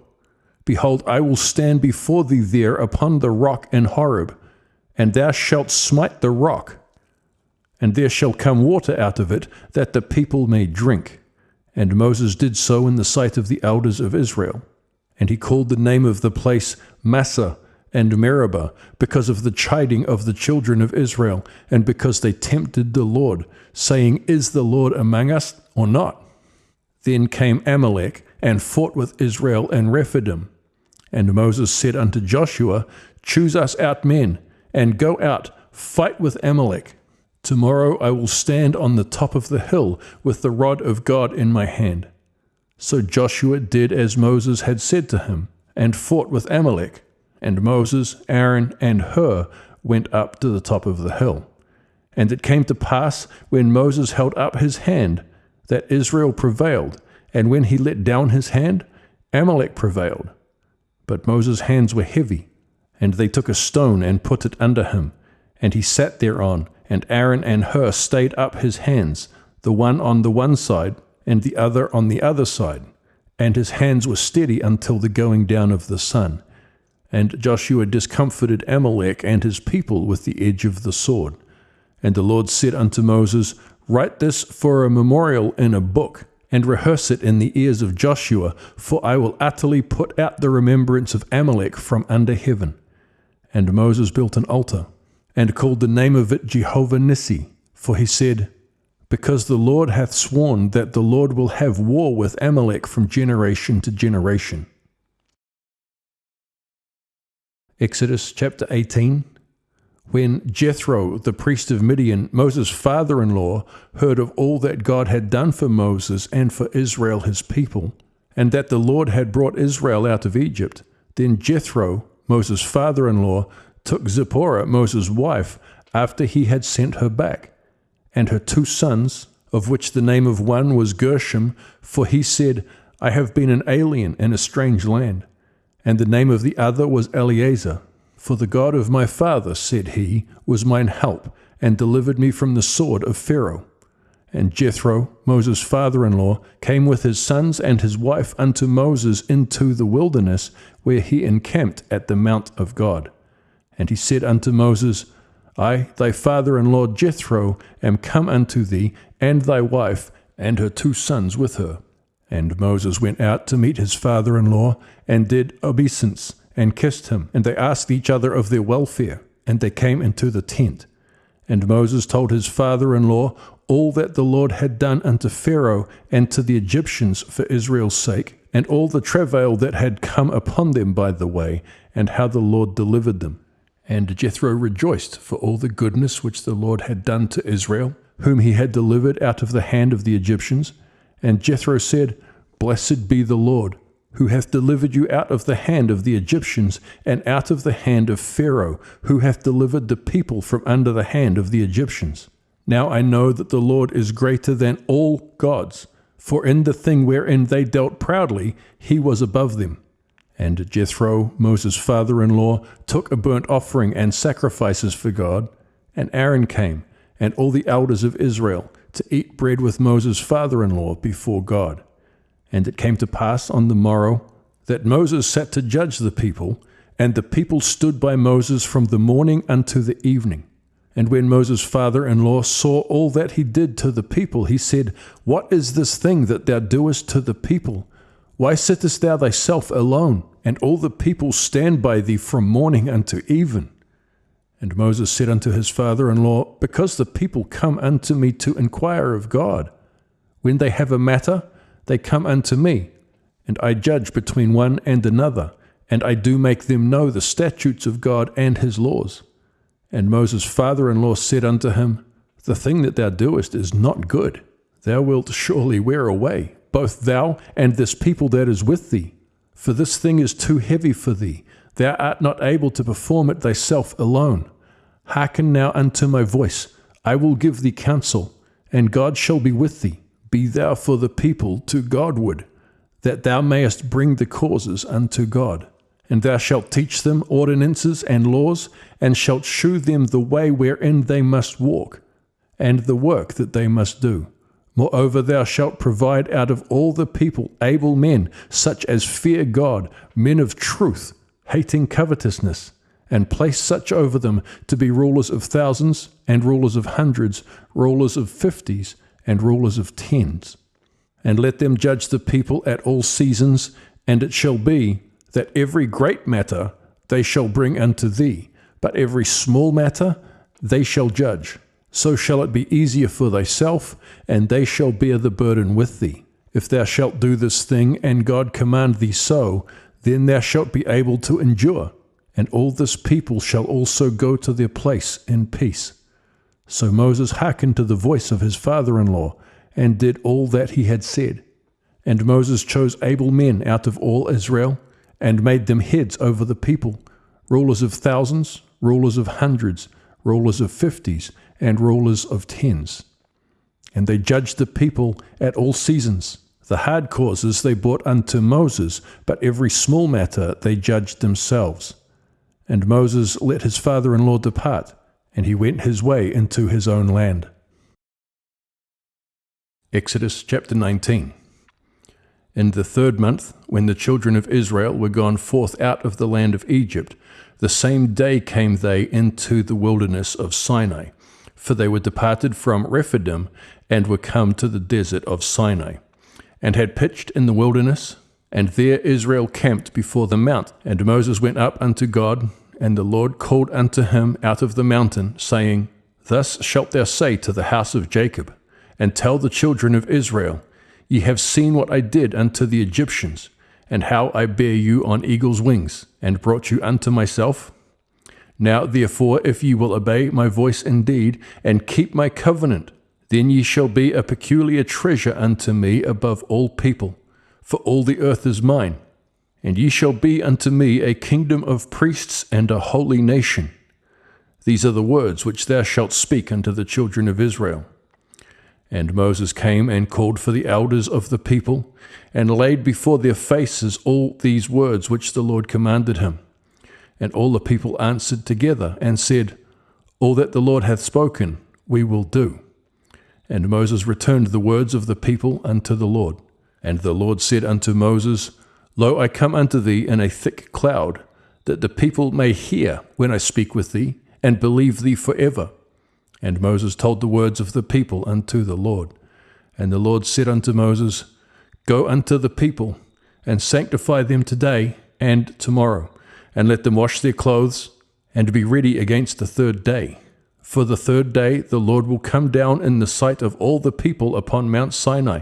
And thou shalt set bounds unto the people round about, saying, Take heed to yourselves, that ye go not up into the mount, or touch the border of it.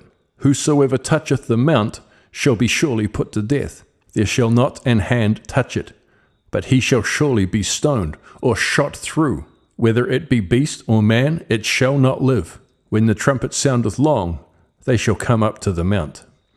And Moses went down from the mount unto the people, and sanctified the people, and they washed their clothes. And he said unto the people, Be ready against the 3rd day, come not at your wives.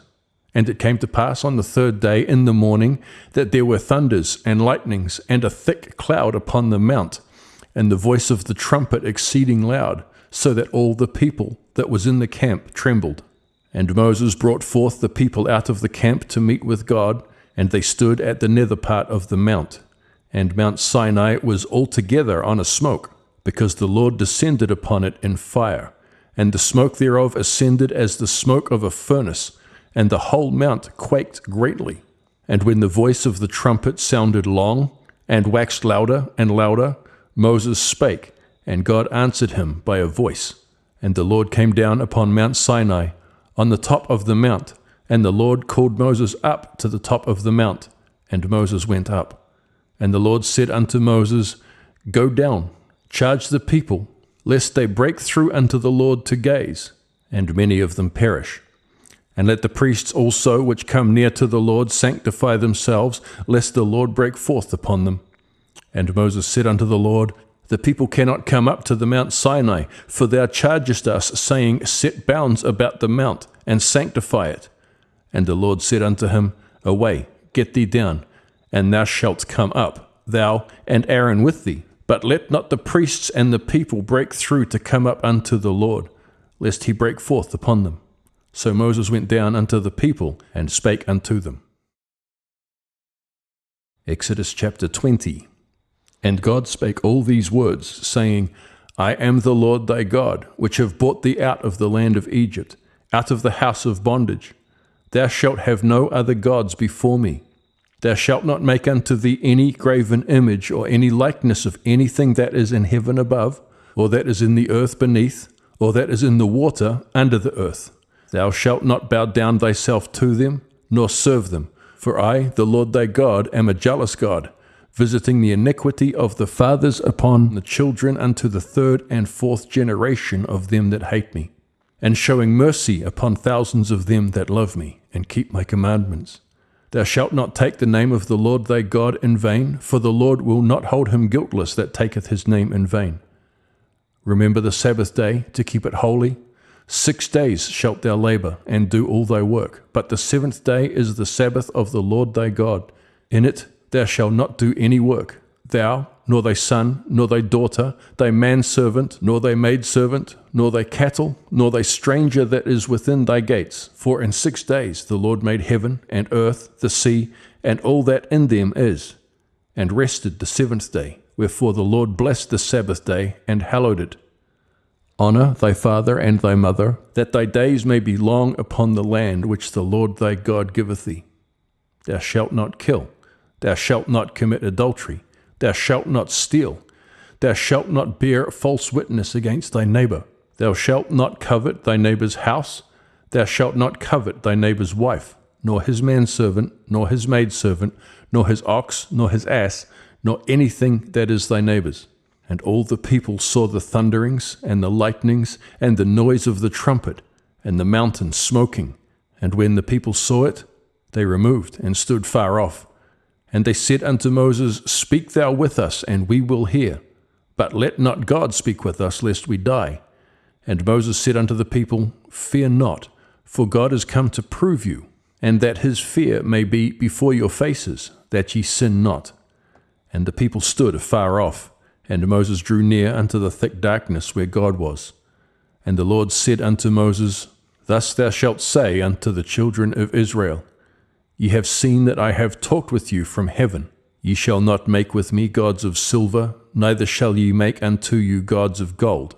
An altar of earth thou shalt make unto me, and shalt sacrifice thereon thy burnt offerings, and thy peace offerings, thy sheep and thine oxen.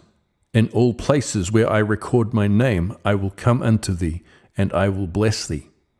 And if thou wilt make me an altar of stone, thou shalt not build it of hewn stone. For if thou lift up thy tool upon it, thou hast polluted it. Neither shalt thou go up by steps unto mine altar, that thy nakedness be not discovered thereon. Exodus chapter 21. Now these are the judgments which thou shalt set before them. If thou buy an Hebrew servant, 6 years he shall serve, and in the 7th he shall go out free for nothing. If he came in by himself, he shall go out by himself. If he were married, then his wife shall go out with him.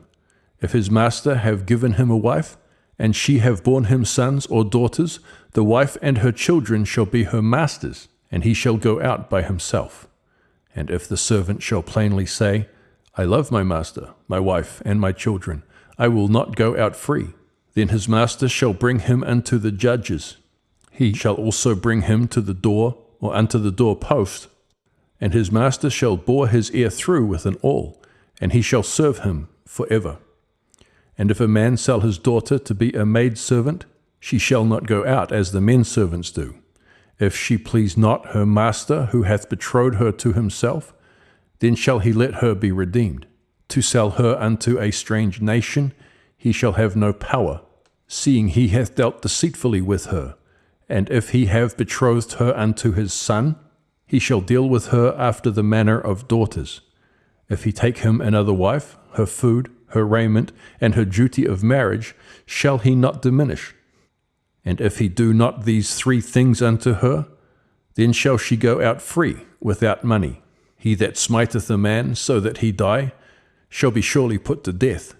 And if a man lie not in wait, but God deliver him into his hand, then I will appoint thee a place whither he shall flee. But if a man come presumptuously upon his neighbor to slay him with guile, thou shalt take him from mine altar, that he may die. And he that smiteth his father or his mother shall be surely put to death. And he that stealeth a man and selleth him, or if he be found in his hand, he shall surely be put to death. And he that curseth his father or his mother shall surely be put to death. And if men strive together, and one smite another with a stone or with his fist, and he die not, but keepeth his bed, if he rise again, and walk abroad upon his staff, then shall he that smote him be quit. Only he shall pay for the loss of his time, and shall cause him to be thoroughly healed. And if a man smite his servant or his maid with a rod, and he die under his hand, he shall be surely punished. Notwithstanding, if he continue a day or two, he shall not be punished, for he is his money. If men strive and hurt a woman with child, so that her fruit depart from her, and yet no mischief follow, he shall be surely punished, according as the woman's husband will lay upon him. And he shall pay as the judges determine. And if any mischief follow, then thou shalt give life for life, eye for eye, tooth for tooth, hand for hand, foot for foot, burning for burning, wound for wound, stripe for stripe.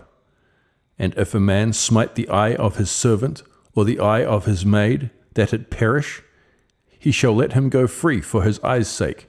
And if he smite out his manservant's tooth, or his maidservant's tooth, he shall let him go free for his tooth's sake.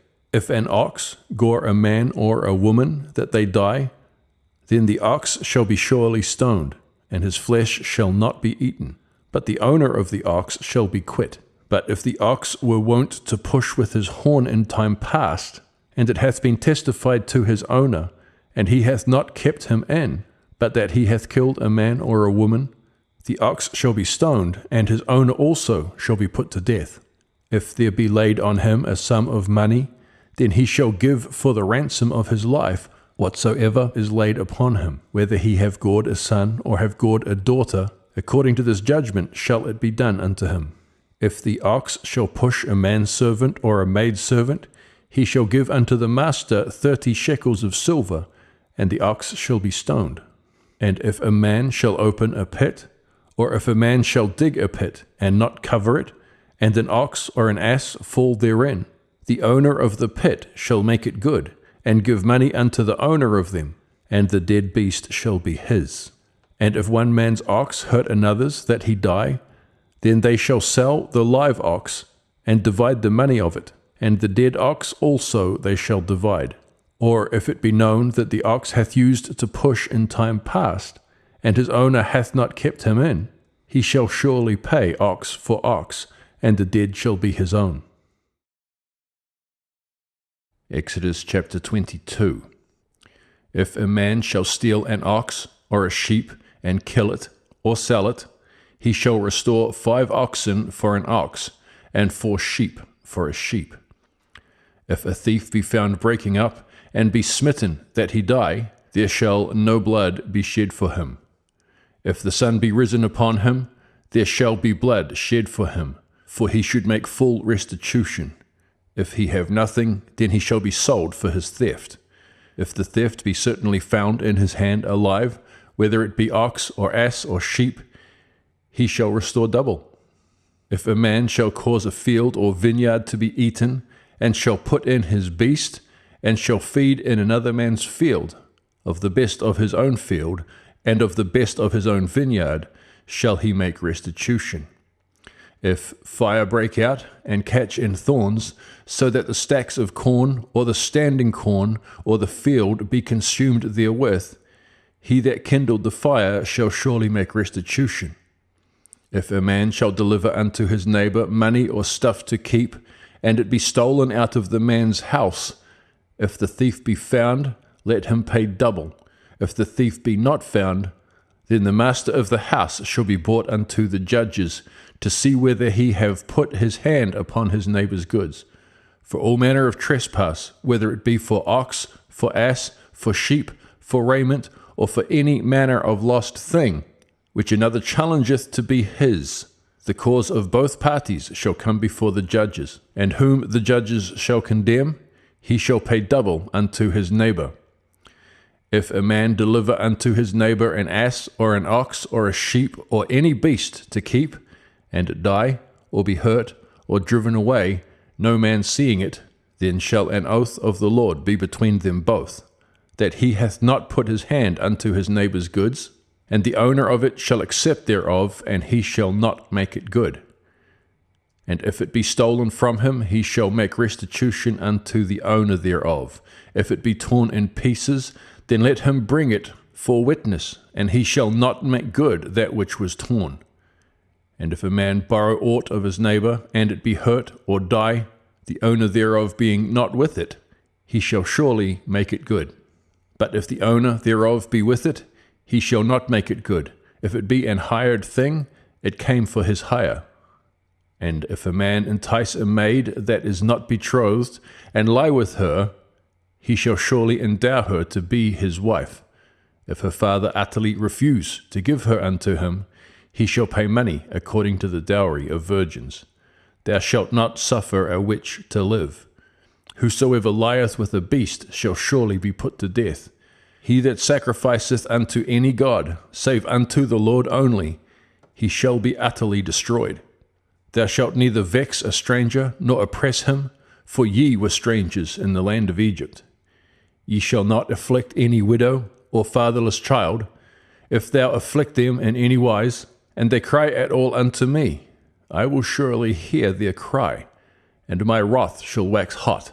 And I will kill you with the sword, and your wives shall be widows, and your children fatherless. If thou lend money to any of my people that is poor by thee, thou shalt not be to him as an usurer, neither shalt thou lay upon him usury. If thou at all take thy neighbor's raiment to pledge, thou shalt deliver it unto him by that the sun goeth down. For that is his covering only, it is his raiment for his skin, wherein shall he sleep. And it shall come to pass, when he crieth unto me, that I will hear, for I am gracious. Thou shalt not revile the gods, nor curse the ruler of thy people. Thou shalt not delay to offer the first of thy ripe fruits, or of thy liquors. The firstborn of thy sons shalt thou give unto me. Likewise shalt thou do with thine oxen, and with thy sheep. 7 days it shall be with this dam, and on the 8th day thou shalt give it to me. And ye shall be holy men unto me. Neither shall ye eat any flesh that is torn of the beasts in the field. Ye shall cast it to your dogs. Exodus chapter 23. Thou shalt not raise a false report. Put not thine hand with the wicked to be an unrighteous witness. Thou shalt not follow a multitude to do evil, neither shalt thou speak in a cause to decline after many to wrest judgment. Neither shalt thou countenance a poor man in his cause. If thou meet thine enemy's ox or his ass going astray, thou shalt surely bring it back to him again. If thou see the ass of him that hateth thee lying under his burden, and wouldest forbear to help him, thou shalt surely help with him.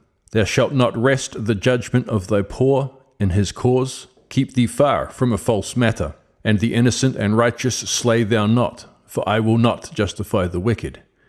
And thou shalt take no gift, for the gift blindeth the wise, and perverteth the words of the righteous. Also thou shalt not oppress a stranger, For ye know the heart of a stranger, seeing ye were strangers in the land of Egypt. And 6 years thou shalt sow thy land, and shalt gather in the fruits thereof. But the 7th year thou shalt let it rest, and lie still, that the poor of thy people may eat, and what they leave the beasts of the field shall eat. In like manner thou shalt deal with thy vineyard and with thy oliveyard.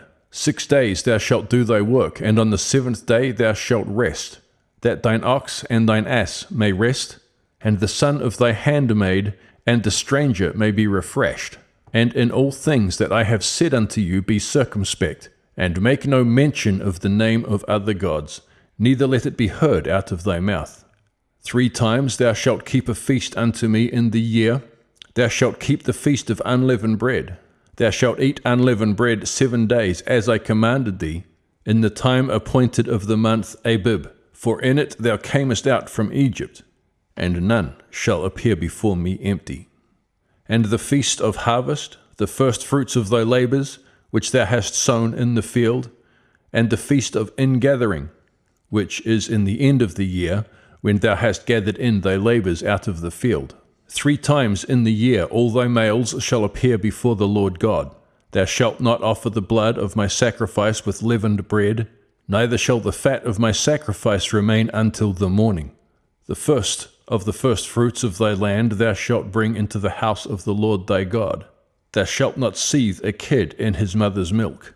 Behold, I send an angel before thee to keep thee in the way, and to bring thee into the place which I have prepared. Beware of him, and obey his voice. Provoke him not, for he will not pardon your transgressions, for my name is in him. But if thou shalt indeed obey his voice, and do all that I speak, then I will be an enemy unto thine enemies, and an adversary unto thine adversaries. For mine angel shall go before thee, and bring thee in unto the Amorites, and the Hittites, and the Perizzites, and the Canaanites, the Hivites, and the Jebusites, and I will cut them off. Thou shalt not bow down to their gods, nor serve them, nor do after their works, but thou shalt utterly overthrow them, and quite break down their images. And ye shall serve the Lord your God, and he shall bless thy bread and thy water, and I will take sickness away from the midst of thee. There shall nothing cast their young, nor be barren in thy land. The number of thy days I will fulfill. I will send my fear before thee, and will destroy all the people to whom thou shalt come. I will make all thine enemies turn their backs unto thee, and I will send hornets before thee, which shall drive out the Hivite, the Canaanite, and the Hittite from before thee. I will not drive them out from before thee in 1 year, lest the land become desolate, and the beast of the field multiply against thee. By little and little I will drive them out from before thee, until thou be increased and inherit the land. And I will set thy bounds from the Red Sea even unto the sea of the Philistines, and from the desert unto the river. For I will deliver the inhabitants of the land into your hand, and thou shalt drive them out before thee. Thou shalt make no covenant with them, nor with their gods. They shall not dwell in thy land, lest they make thee sin against me. For if thou serve their gods, it will surely be a snare unto thee. Exodus chapter 24. And he said unto Moses, Come up unto the Lord, thou and Aaron, Nadab and Abihu, and 70 of the elders of Israel, and worship ye afar off. And Moses alone shall come near the Lord, but they shall not come nigh, neither shall the people go up with him. And Moses came and told the people all the words of the Lord, and all the judgments. And all the people answered with one voice, and said, All the words which the Lord hath said will we do. And Moses wrote all the words of the Lord, and rose up early in the morning, and builded an altar under the hill, and 12 pillars according to the 12 tribes of Israel. And he sent young men of the children of Israel, which offered burnt offerings, and sacrificed peace offerings of oxen unto the Lord. And Moses took half of the blood, and put it in basins, and half of the blood he sprinkled on the altar. And he took the book of the covenant, and read in the audience of the people. And they said, All that the Lord hath said, will we do, and be obedient. And Moses took the blood, and sprinkled it on the people, and said, Behold the blood of the covenant, which the Lord hath made with you concerning all these words. Then went up Moses, and Aaron, Nadab, and Abihu, and 70 of the elders of Israel. And they saw the God of Israel. And there was under his feet, as it were, a paved work of a sapphire stone, and as it were the body of heaven in his clearness. And upon the nobles of the children of Israel he laid not his hand. Also they saw God, and did eat and drink. And the Lord said unto Moses, Come up to me in the mount, and be there, and I will give thee tables of stone, and a law, and commandments which I have written, that thou mayest teach them. And Moses rose up, and his minister Joshua, and Moses went up into the mount of God. And he said unto the elders, Tarry ye here for us, until we come again unto you. And behold, Aaron and Hur are with you. If any man have any matters to do, let him come unto them. And Moses went up into the mount, and a cloud covered the mount. And the glory of the Lord abode upon Mount Sinai, and the cloud covered it 6 days. And the 7th day he called unto Moses out of the midst of the cloud. And the sight of the glory of the Lord was like devouring fire on the top of the mount in the eyes of the children of Israel. And Moses went into the midst of the cloud, and gat him up into the mount. And Moses was in the mount 40 days and 40 nights. Exodus chapter 25. And the Lord spake unto Moses, saying, Speak unto the children of Israel, that they bring me an offering. Of every man that giveth it willingly with his heart ye shall take my offering. And this is the offering which ye shall take of them: gold, and silver, and brass, and blue, and purple, and scarlet, and fine linen, and goat's hair, and ram's skins dyed red, and badger's skins, and shittim wood, oil for the light, spices for anointing oil, and for sweet incense, onyx stones, and stones to be set in the ephod and in the breastplate, and let them make a sanctuary that I may dwell among them, according to all that I show thee, after the pattern of the tabernacle, and the pattern of all the instruments thereof, even so shall ye make it. And they shall make an ark of shittim wood, 2 cubits and a half shall be the length thereof, and 1 cubit and a half the breadth thereof, and 1 cubit and a half the height thereof. And thou shalt overlay it with pure gold, within and without shalt thou overlay it, and shalt make upon it a crown of gold round about. And thou shalt cast 4 rings of gold for it, and put them in the 4 corners thereof, and 2 rings shall be in the one side of it, and 2 rings in the other side of it. And thou shalt make staves of shittim wood, and overlay them with gold. And thou shalt put the staves into the rings by the sides of the ark, that the ark may be borne with them. The staves shall be in the rings of the ark, they shall not be taken from it. And thou shalt put into the ark the testimony which I shall give thee. And thou shalt make a mercy seat of pure gold. 2 cubits and a half shall be the length thereof, and 1 cubit and a half the breadth thereof. And thou shalt make 2 cherubims of gold.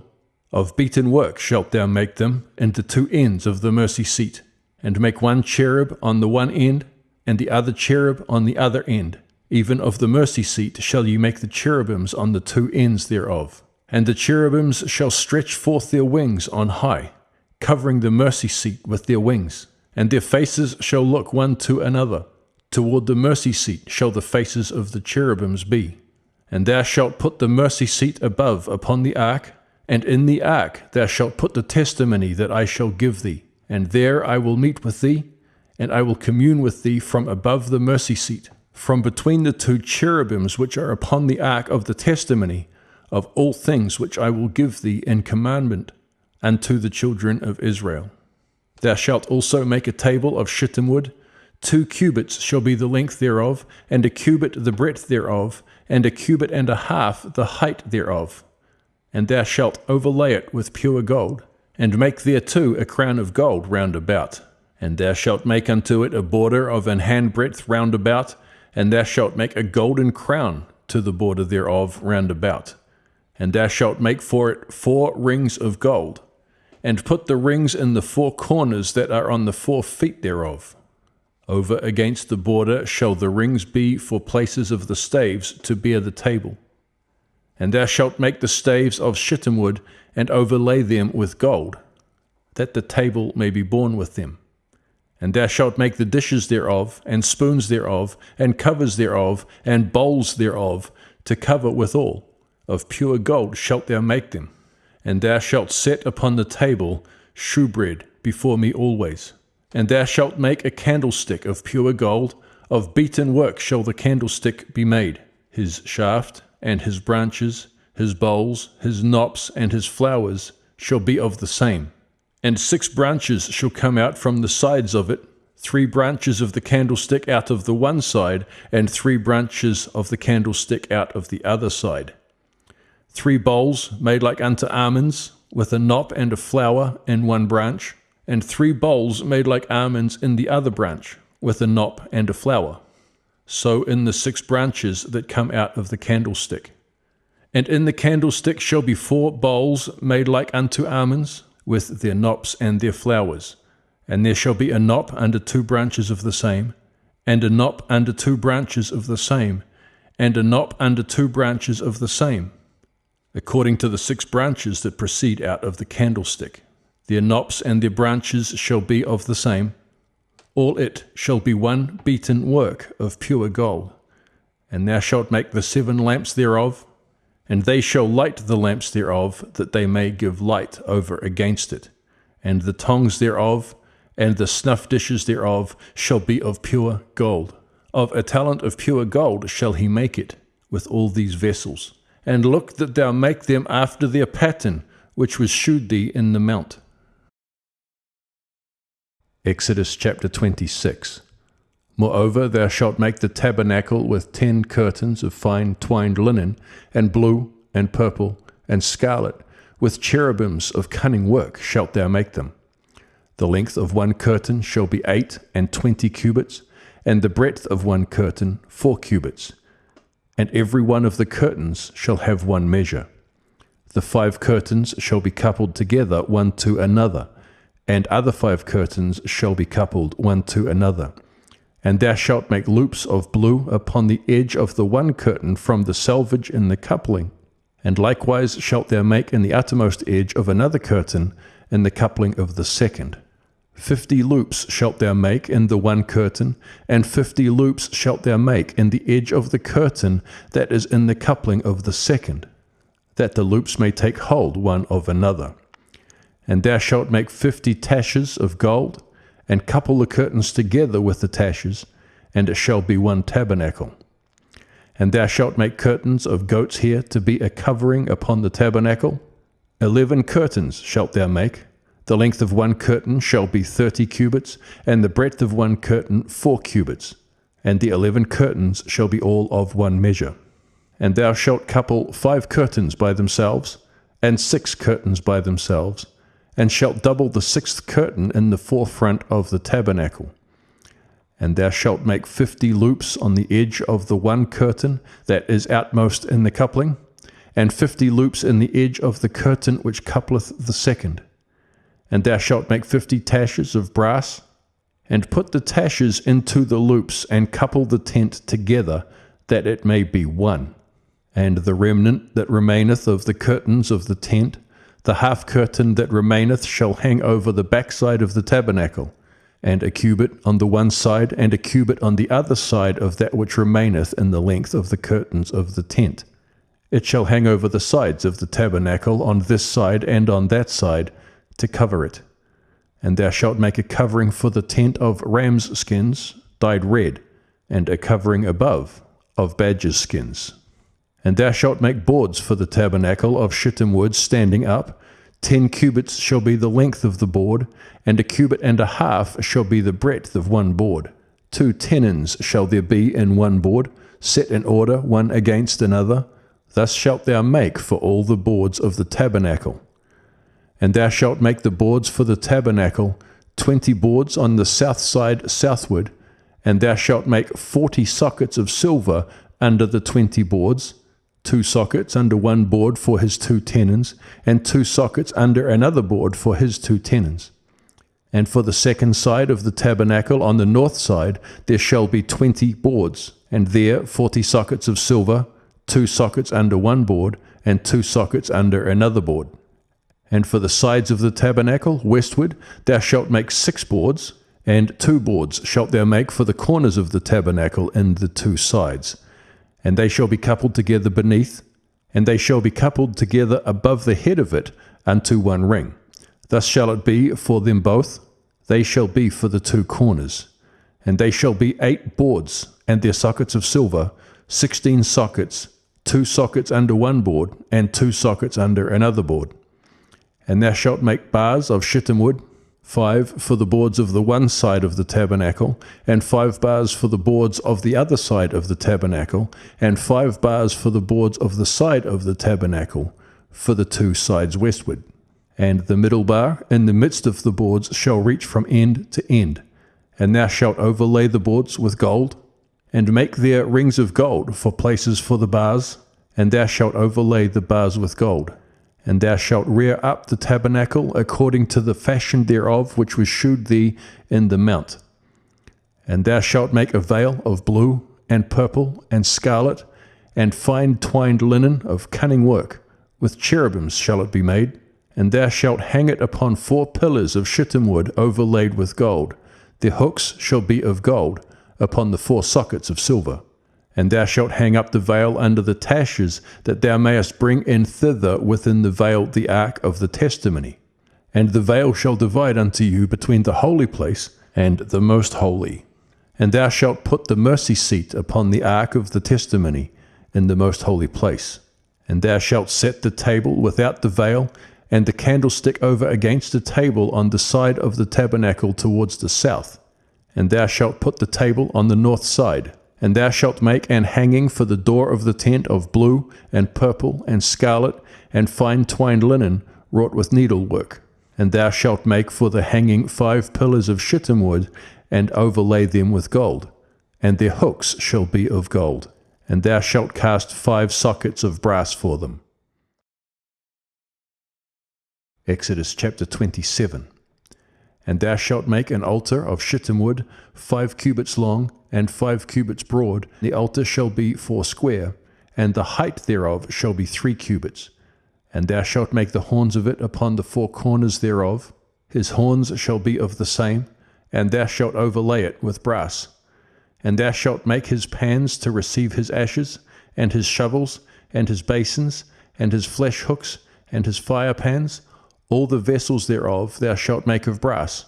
And thou shalt make for it a grate of network of brass. And upon the net shalt thou make 4 brazen rings in the 4 corners thereof. And thou shalt put it under the compass of the altar beneath, that the net may be even to the midst of the altar. And thou shalt make staves for the altar, staves of shittim wood, and overlay them with brass. And the staves shall be put into the rings, and the staves shall be upon the 2 sides of the altar, to bear it. Hollow with boards shalt thou make it, as it was shewed to thee in the mount, so shall they make it. And thou shalt make the court of the tabernacle. For the south side southward there shall be hangings for the court of fine twined linen of 100 cubits long for one side. And the 20 pillars thereof and the 20 sockets shall be of brass. The hooks of the pillars and their fillets shall be of silver. And likewise for the north side in length there shall be hangings of 100 cubits long, and his 20 pillars and their 20 sockets of brass, the hooks of the pillars and their fillets of silver. And for the breadth of the court on the west side shall be hangings of 50 cubits, their pillars 10 and their sockets 10. And the breadth of the court on the east side eastward shall be 50 cubits, their hangings on one side of the gate shall be 15 cubits, their pillars 3 and their sockets 3. And on the other side shall be hangings 15 cubits, their pillars 3 and their sockets 3. And for the gate of the court shall be an hanging of 20 cubits, of blue and purple and scarlet and fine twined linen wrought with needlework. And their pillars shall be 4 and their sockets 4. All the pillars round about the court shall be filleted with silver, their hooks shall be of silver, and their sockets of brass. The length of the court shall be 100 cubits, and the breadth 50 everywhere, and the height 5 cubits of fine twined linen, and their sockets of brass. All the vessels of the tabernacle, and all the service thereof, and all the pins thereof, and all the pins of the court shall be of brass. And thou shalt command the children of Israel, that they bring thee pure oil olive beaten for the light, to cause the lamp to burn always.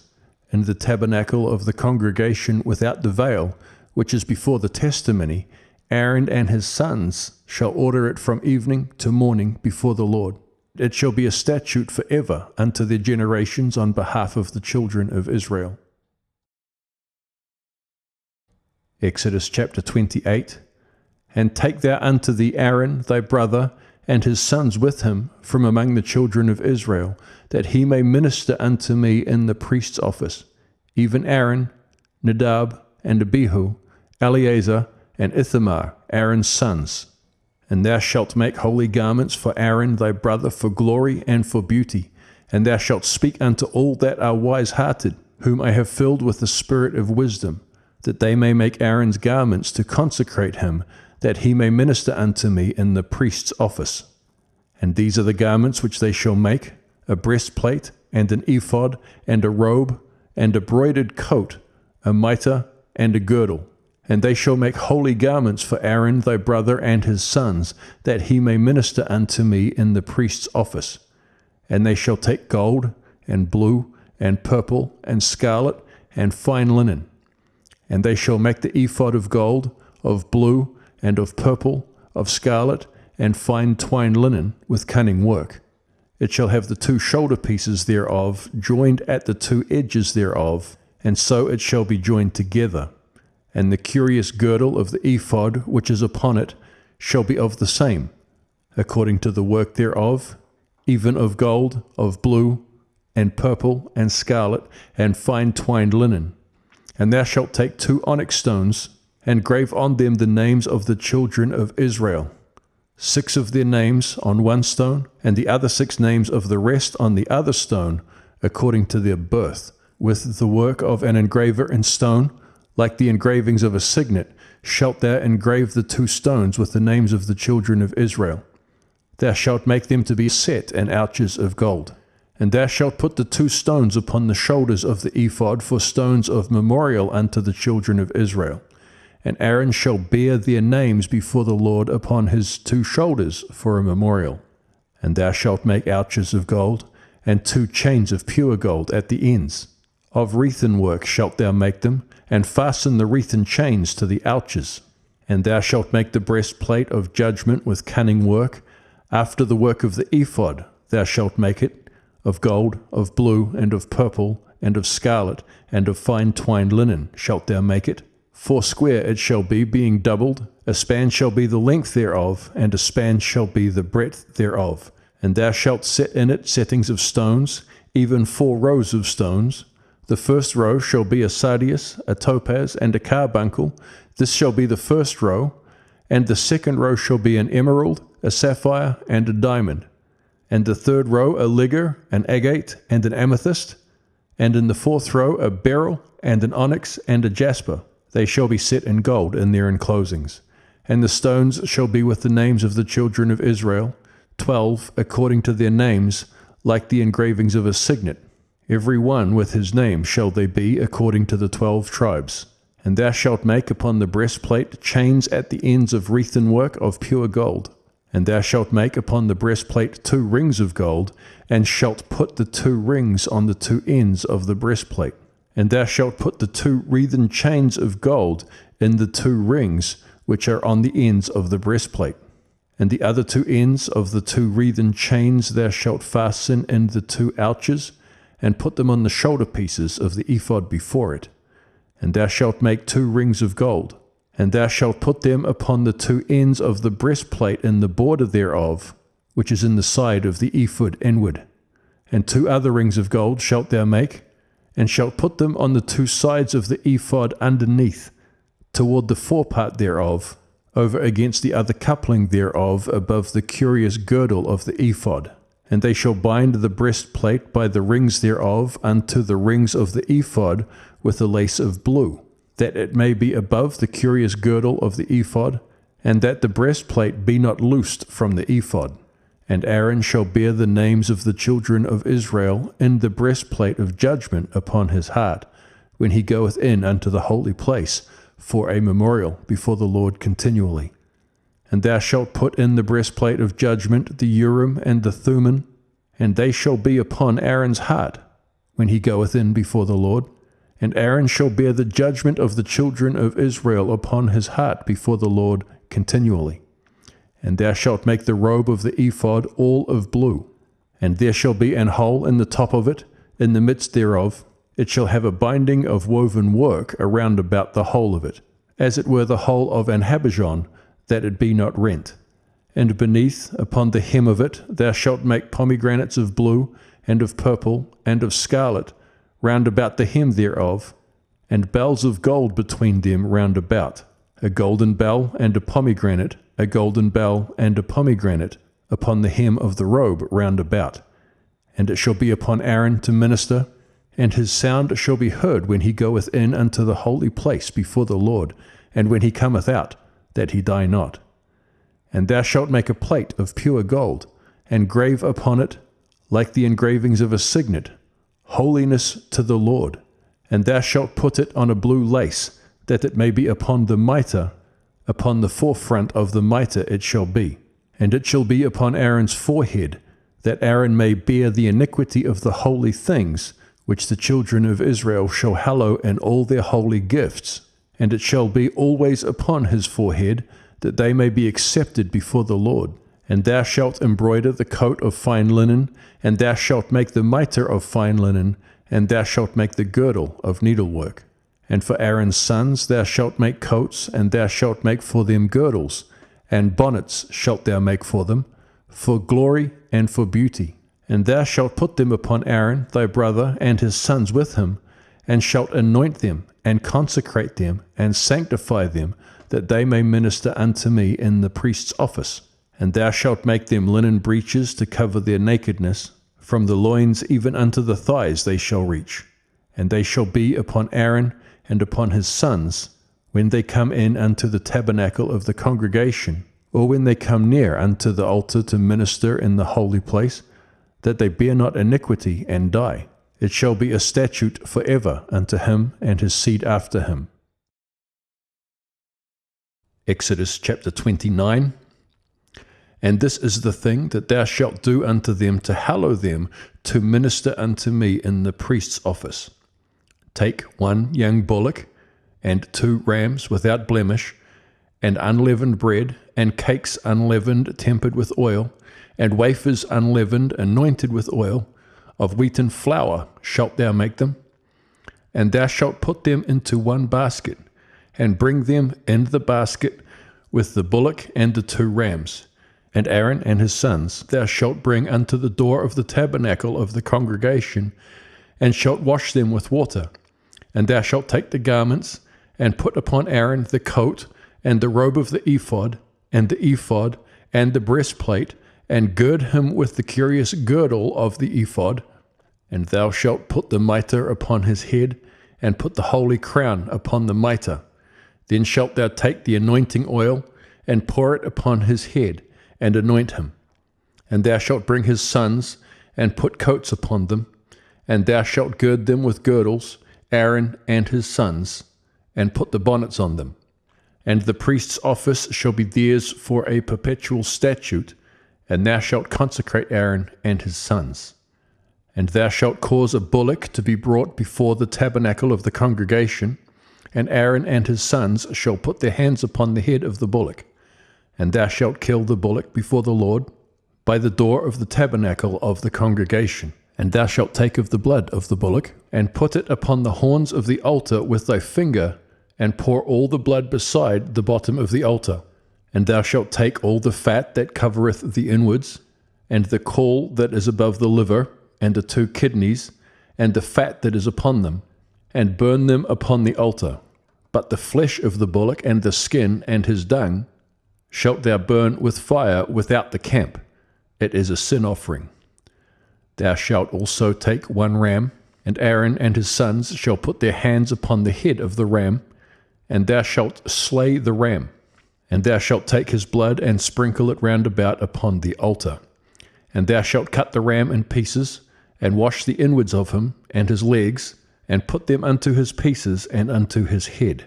And thou shalt burn the whole ram upon the altar. It is a burnt offering unto the Lord. It is a sweet savour, an offering made by fire unto the Lord. And thou shalt take the other ram, and Aaron and his sons shall put their hands upon the head of the ram. Then shalt thou kill the ram, and take of his blood, and put it upon the tip of the right ear of Aaron, and upon the tip of the right ear of his sons, and upon the thumb of their right hand, and upon the great toe of their right foot, and sprinkle the blood upon the altar round about. And thou shalt take of the blood that is upon the altar, and of the anointing oil, and sprinkle it upon Aaron, and upon his garments, and upon his sons, and upon the garments of his sons with him. And he shall be hallowed, and his garments, and his sons' garments with him. Also thou shalt take of the ram the fat and the rump, and the fat that covereth the inwards, and the caul above the liver, and the 2 kidneys, and the fat that is upon them, and the right shoulder. For it is a ram of consecration, and 1 loaf of bread, and 1 cake of oiled bread, and 1 wafer out of the basket of the unleavened bread that is before the Lord. And thou shalt put all in the hands of Aaron, and in the hands of his sons, and shalt wave them for a wave offering before the Lord.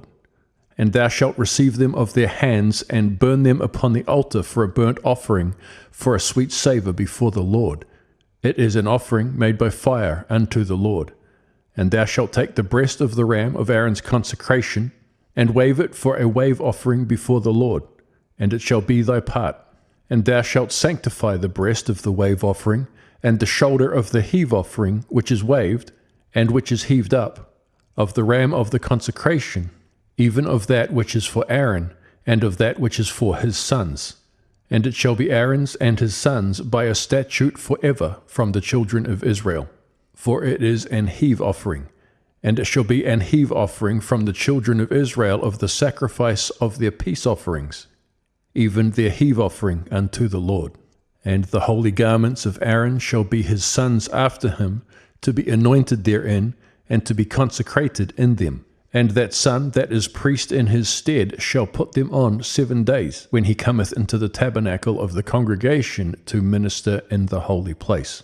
And thou shalt take the ram of the consecration, and seethe his flesh in the holy place. And Aaron and his sons shall eat the flesh of the ram, and the bread that is in the basket by the door of the tabernacle of the congregation. And they shall eat those things wherewith the atonement was made, to consecrate and to sanctify them. But a stranger shall not eat thereof, because they are holy. And if aught of the flesh of the consecration, or of the bread, remain unto the morning, then thou shalt burn the remainder with fire. It shall not be eaten, because it is holy. And thus shalt thou do unto Aaron and to his sons, according to all things which I have commanded thee. 7 days shalt thou consecrate them, and thou shalt offer every day a bullock for a sin offering for atonement. And thou shalt cleanse the altar when thou hast made atonement for it, and thou shalt anoint it to sanctify it. 7 days thou shalt make an atonement for the altar, and sanctify it, and it shall be an altar most holy. Whatsoever toucheth the altar shall be holy. Now this is that which thou shalt offer upon the altar: 2 lambs of the first year, day by day continually. The 1 lamb thou shalt offer in the morning, and the other lamb thou shalt offer at even. And with the 1 lamb 1/10 deal of flour, mingled with the 4th part of an hin of beaten oil, and the 4th part of an hin of wine for a drink offering. And the other lamb thou shalt offer at even, and shalt do thereto according to the meat offering of the morning, and according to the drink offering thereof, for a sweet savour, an offering made by fire unto the Lord. This shall be a continual burnt offering throughout your generations at the door of the tabernacle of the congregation before the Lord, where I will meet you, to speak there unto thee. And there I will meet with the children of Israel, and the tabernacle shall be sanctified by my glory. And I will sanctify the tabernacle of the congregation and the altar. I will sanctify also both Aaron and his sons, to minister to me in the priest's office. And I will dwell among the children of Israel, and will be their God. And they shall know that I am the Lord their God, that brought them forth out of the land of Egypt, that I may dwell among them. I am the Lord their God. Exodus chapter 30. And thou shalt make an altar to burn incense upon, of shittim wood shalt thou make it. A cubit shall be the length thereof, and a cubit the breadth thereof. 4 square shall it be, and 2 cubits shall be the height thereof. The horns thereof shall be of the same. And thou shalt overlay it with pure gold, the top thereof, and the sides thereof round about, and the horns thereof. And thou shalt make unto it a crown of gold round about. And 2 golden rings shalt thou make to it under the crown of it. By the 2 corners thereof, upon the 2 sides of it, shalt thou make it. And they shall be for places for the staves to bear it withal. And thou shalt make the staves of shittim wood, and overlay them with gold. And thou shalt put it before the veil that is by the ark of the testimony, before the mercy seat that is over the testimony, where I will meet with thee. And Aaron shall burn thereon sweet incense every morning. When he dresseth the lamps, he shall burn incense upon it. And when Aaron lighteth the lamps at even, he shall burn incense upon it, a perpetual incense before the Lord throughout your generations. Ye shall offer no strange incense thereon, nor burnt sacrifice, nor meat offering, neither shall ye pour drink offering thereon. And Aaron shall make an atonement upon the horns of it once in a year with the blood of the sin offering of atonements. Once in the year shall he make atonements upon it throughout your generations. It is most holy unto the Lord. And the Lord spake unto Moses, saying, When thou takest the sum of the children of Israel after their number, then shall they give every man a ransom for his soul unto the Lord, when thou numberest them, that there be no plague among them when thou numberest them. This they shall give every one that passeth among them that are numbered, half a shekel after the shekel of the sanctuary. A shekel is 20 gerahs, and half shekel shall be the offering of the Lord. Every one that passeth among them that are numbered, from 20 years old and above, shall give an offering unto the Lord. The rich shall not give more, and the poor shall not give less than half a shekel when they give an offering unto the Lord, to make an atonement for your souls. And thou shalt take the atonement money of the children of Israel, and shalt appoint it for the service of the tabernacle of the congregation, that it may be a memorial unto the children of Israel before the Lord, to make an atonement for your souls. And the Lord spake unto Moses, saying, Thou shalt also make a laver of brass, and his foot also of brass, to wash withal, and thou shalt put it between the tabernacle of the congregation and the altar, and thou shalt put water therein. For Aaron and his sons shall wash their hands and their feet thereat. When they go into the tabernacle of the congregation, they shall wash with water, that they die not. Or when they come near to the altar to minister, to burn offering made by fire unto the Lord. So they shall wash their hands and their feet, that they die not, and it shall be a statute forever to them, even to him and to his seed throughout their generations. Moreover, the Lord spake unto Moses, saying, Take thou also unto thee principal spices, of pure myrrh 500 shekels, and of sweet cinnamon half so much, even 250 shekels, and of sweet calamus 250 shekels, and of cassia 500 shekels, after the shekel of the sanctuary, and of oil olive and hin. And thou shalt make it an oil of holy ointment, an ointment compound after the art of the apothecary. It shall be an holy anointing oil. And thou shalt anoint the tabernacle of the congregation therewith, and the ark of the testimony, and the table, and all his vessels, and the candlestick, and his vessels, and the altar of incense, and the altar of burnt offering with all his vessels, and the laver and his foot. And thou shalt sanctify them, that they may be most holy. Whatsoever toucheth them shall be holy, and thou shalt anoint Aaron and his sons, and consecrate them, that they may minister unto me in the priest's office. And thou shalt speak unto the children of Israel, saying, This shall be an holy anointing oil unto me throughout your generations. Upon man's flesh shall it not be poured, neither shall ye make any other like it, after the composition of it. It is holy, and it shall be holy unto you. Whosoever compoundeth any like it, or whosoever putteth any of it upon a stranger, shall even be cut off from his people. And the Lord said unto Moses, Take unto thee sweet spices, stacte, and onycha, and galbanum, these sweet spices with pure frankincense, of each shall there be a like weight. And thou shalt make it a perfume, a confection after the art of the apothecary, tempered together, pure and holy. And thou shalt beat some of it very small, and put of it before the testimony in the tabernacle of the congregation, where I will meet with thee. It shall be unto you most holy. And as for the perfume which thou shalt make, ye shall not make to yourselves according to the composition thereof. It shall be unto thee holy for the Lord. Whosoever shall make like unto that, to smell thereto, shall even be cut off from his people. Exodus chapter 31. And the Lord spake unto Moses, saying, See, I have called by name Bezaleel, the son of Uri, the son of Hur, of the tribe of Judah. And I have filled him with the Spirit of God, in wisdom, and in understanding, and in knowledge, and in all manner of workmanship, to devise cunning works, to work in gold, and in silver, and in brass, and in cutting of stones to set them, and in carving of timber, to work in all manner of workmanship. And I, behold, I have given with him Aholiab, the son of Ahisamach of the tribe of Dan.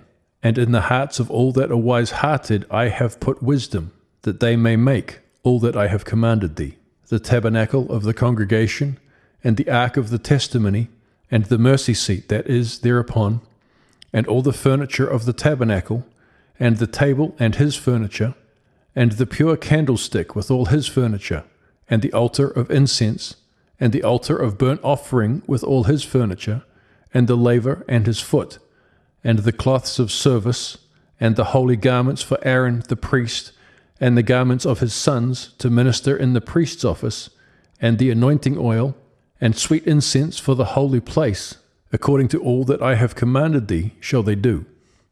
And the Lord spake unto Moses, saying, Speak thou also unto the children of Israel, saying, Verily my Sabbaths ye shall keep, for it is a sign between me and you throughout your generations, that ye may know that I am the Lord that doth sanctify you.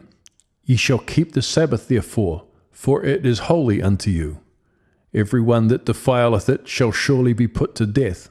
For whosoever doeth any work therein, that soul shall be cut off from among his people. 6 days may work be done, but in the 7th is the Sabbath of rest, holy to the Lord. Whosoever doeth any work in the Sabbath day, he shall surely be put to death. Wherefore the children of Israel shall keep the Sabbath, to observe the Sabbath throughout their generations, for a perpetual covenant. It is a sign between me and the children of Israel forever.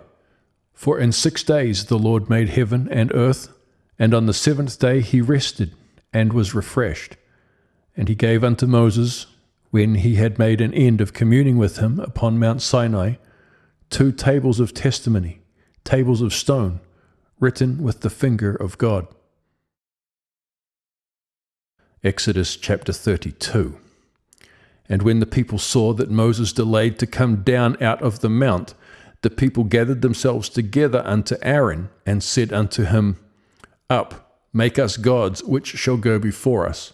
For as for this Moses, the man that brought us up out of the land of Egypt, we wot not what is become of him. And Aaron said unto them, Break off the golden earrings which are in the ears of your wives, of your sons, and of your daughters, and bring them unto me. And all the people brake off the golden earrings which were in their ears, and brought them unto Aaron. And he received them at their hand, and fashioned it with the graving tool, after he had made it a molten calf. And they said, These be thy gods, O Israel, which brought thee up out of the land of Egypt. And when Aaron saw it, he built an altar before it, and Aaron made proclamation, and said, Tomorrow is a feast to the Lord. And they rose up early on the morrow, and offered burnt offerings, and brought peace offerings, and the people sat down to eat, and to drink, and rose up to play. And the Lord said unto Moses, Go, get thee down, for thy people, which thou broughtest out of the land of Egypt, have corrupted themselves. They have turned aside quickly out of the way which I commanded them.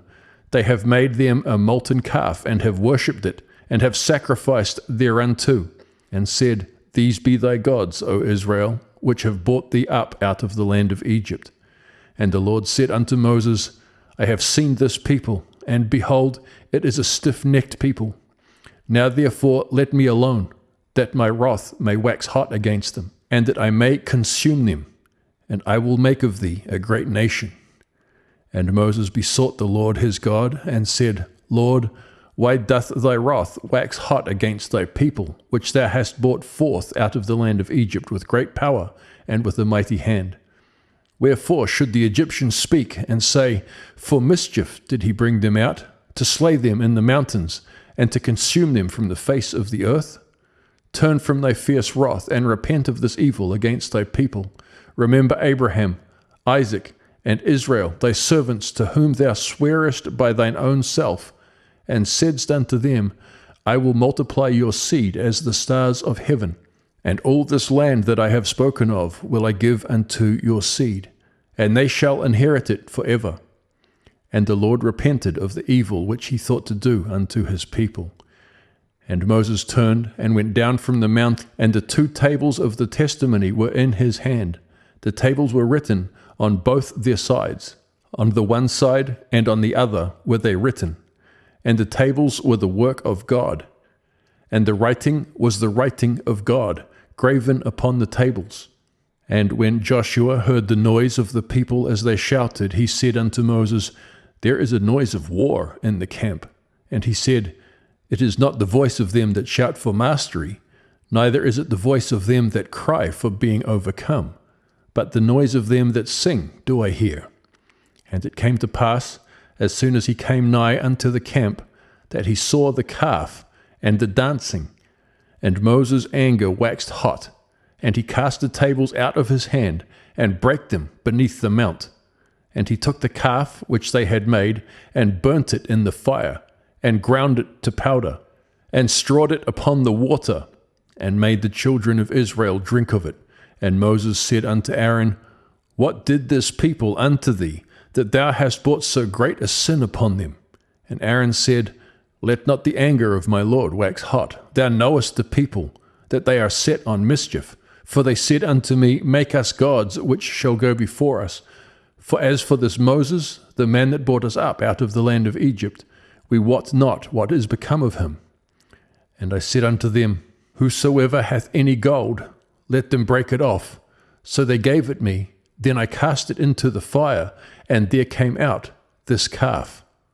And when Moses saw that the people were naked, for Aaron had made them naked unto their shame among their enemies, then Moses stood in the gate of the camp and said, Who is on the Lord's side? Let him come unto me.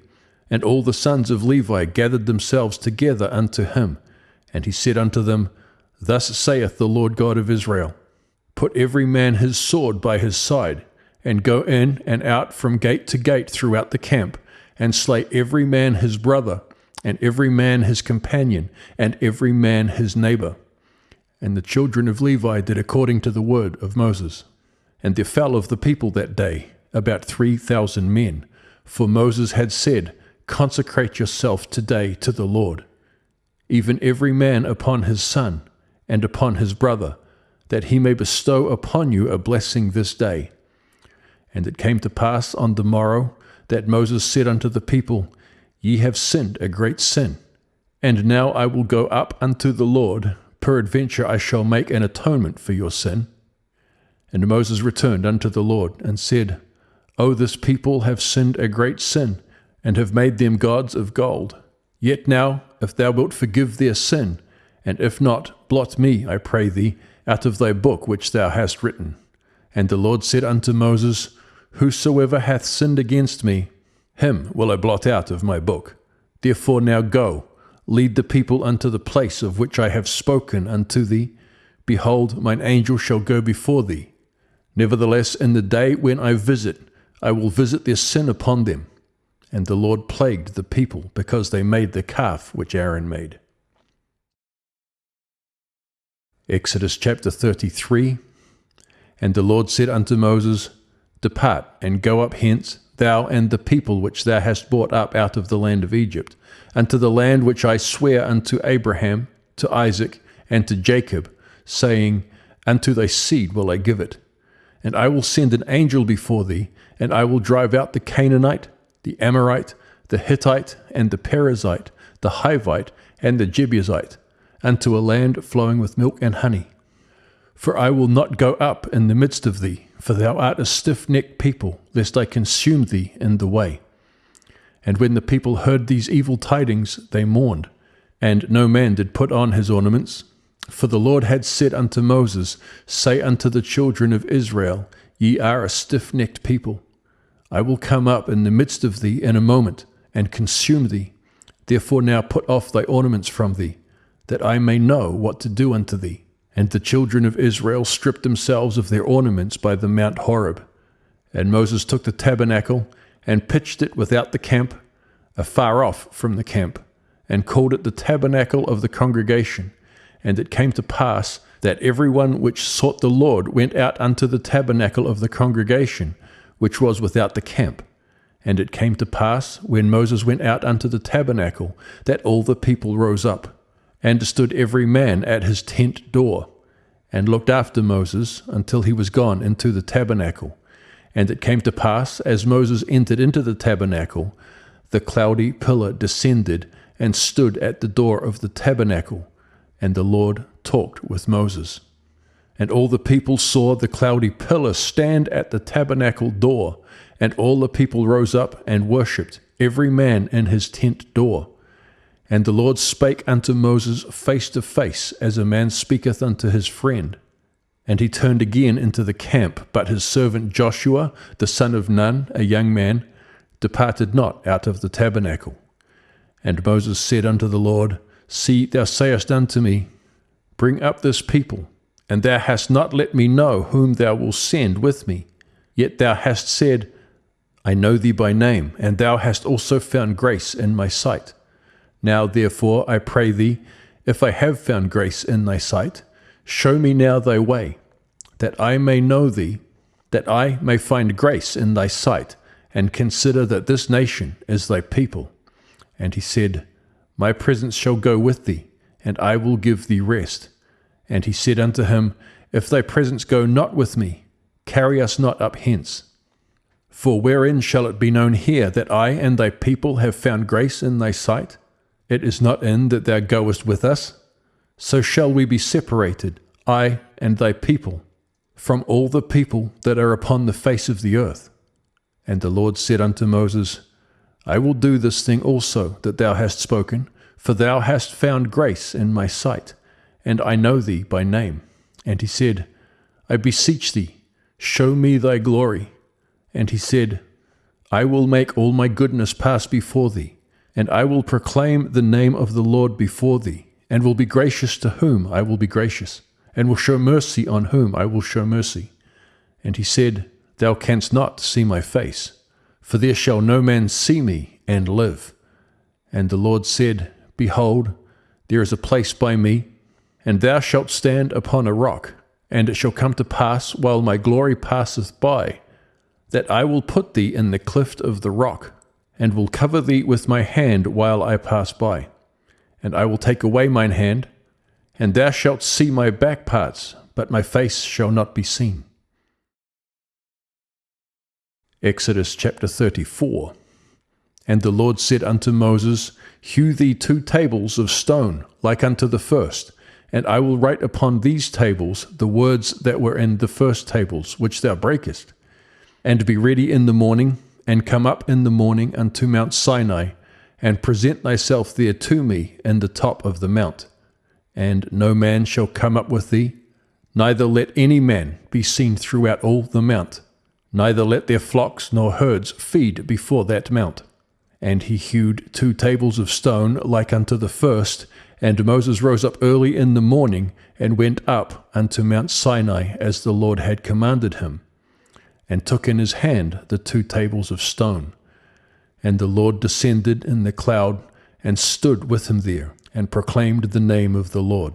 And the Lord passed by before him, and proclaimed, the Lord God, merciful and gracious, long-suffering, and abundant in goodness and truth, keeping mercy for thousands, forgiving iniquity and transgression and sin, and that will by no means clear the guilty, visiting the iniquity of the fathers upon the children and upon the children's children, unto the third and to the fourth generation. And Moses made haste and bowed his head toward the earth, and worshipped.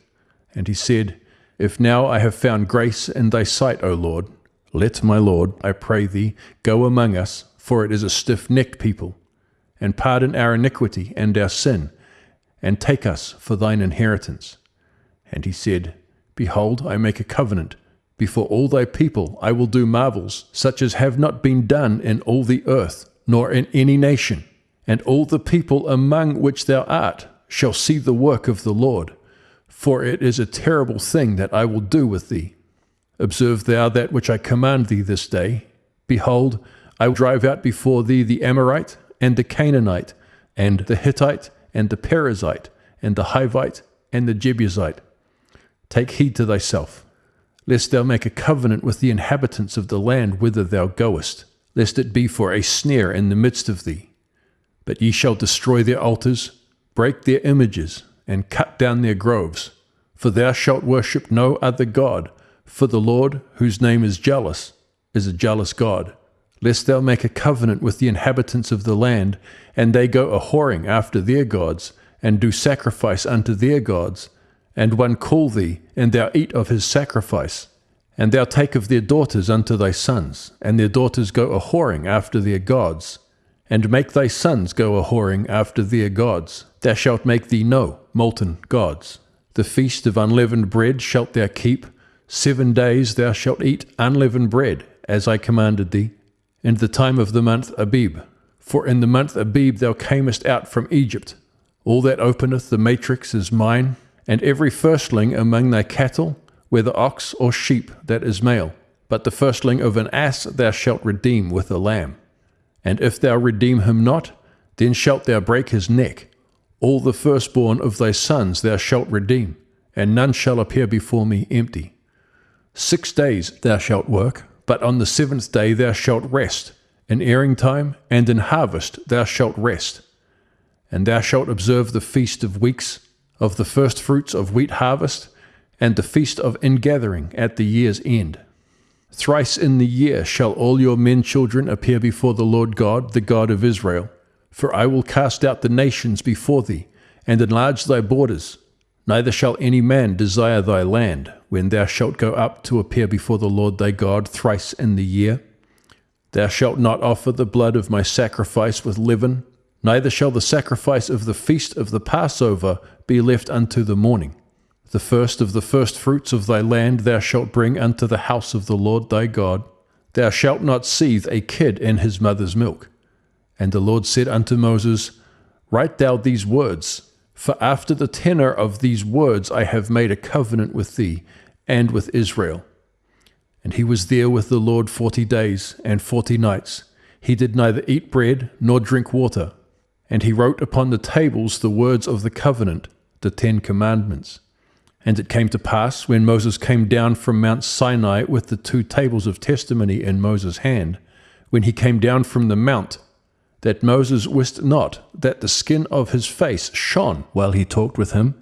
And when Aaron and all the children of Israel saw Moses, behold, the skin of his face shone, and they were afraid to come nigh him.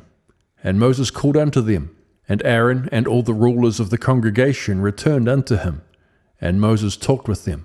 And afterward all the children of Israel came nigh, and he gave them in commandment all that the Lord had spoken with him in Mount Sinai.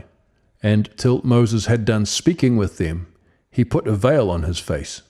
But when Moses went in before the Lord to speak with him, he took the veil off until he came out. And he came out, and spake unto the children of Israel that which he was commanded.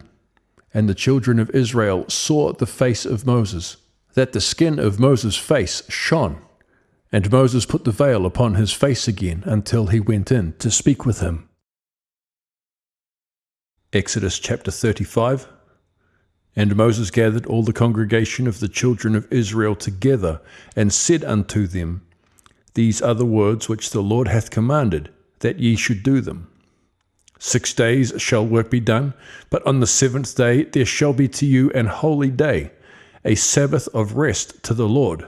Whosoever doeth work therein shall be put to death. Ye shall kindle no fire throughout your habitations upon the Sabbath day. And Moses spake unto all the congregation of the children of Israel, saying, This is the thing which the Lord commanded, saying, Take ye from among you an offering unto the Lord. Whosoever is of a willing heart, let him bring it, an offering of the Lord, gold and silver and brass, and blue and purple and scarlet, and fine linen, and goat's hair, and ram's skins dyed red, and badger's skins, and shittim wood, and oil for the light, and spices for anointing oil, and for the sweet incense, and onyx stones, and stones to be set for the ephod, and for the breastplate. And every wise-hearted among you shall come, and make all that the Lord hath commanded: the tabernacle, his tent, and his covering, his taches, and his boards, his bars, his pillars, and his sockets, the ark, and the staves thereof, with the mercy seat, and the veil of the covering, the table, and his staves, and all his vessels, and the shewbread, the candlesticks also for the light, and his furniture, and his lamps, with the oil for the light, and the incense altar, and his staves, and the anointing oil, and the sweet incense, and the hanging for the door at the entering in of the tabernacle, the altar of burnt offering, with its brazen grate, his staves, and all his vessels, the laver and his foot, the hangings of the court, his pillars and their sockets, and the hanging for the door of the court, the pins of the tabernacle, and the pins of the court, and their cords, the cloths of service, to do service in the holy place, the holy garments for Aaron the priest, and the garments of his sons to minister in the priest's office. And all the congregation of the children of Israel departed from the presence of Moses, and they came, every one whose heart stirred him up, and every one whom his spirit made willing. And they brought the Lord's offering to the work of the tabernacle of the congregation, and for all his service, and for the holy garments. And they came, both men and women, as many as were willing-hearted, and brought bracelets, and earrings, and rings, and tablets, all jewels of gold. And every man that offered an offering of gold unto the Lord. And every man with whom was found blue, and purple, and scarlet, and fine linen, and goat's hair, and red skins of rams, and badger skins, brought them. Every one that did offer an offering of silver and brass brought the Lord's offering. And every man with whom was found shittim wood for any work of the service brought it. And all the women that were wise-hearted did spin with their hands, and brought that which they had spun, both of blue, and of purple, and of scarlet, and of fine linen. And all the women whose hearts stirred them up in wisdom spun goat's hair. And the rulers brought onyx stones, and stones to be set for the ephod and for the breastplate, and spice, and oil for the light, and for the anointing oil, and for the sweet incense.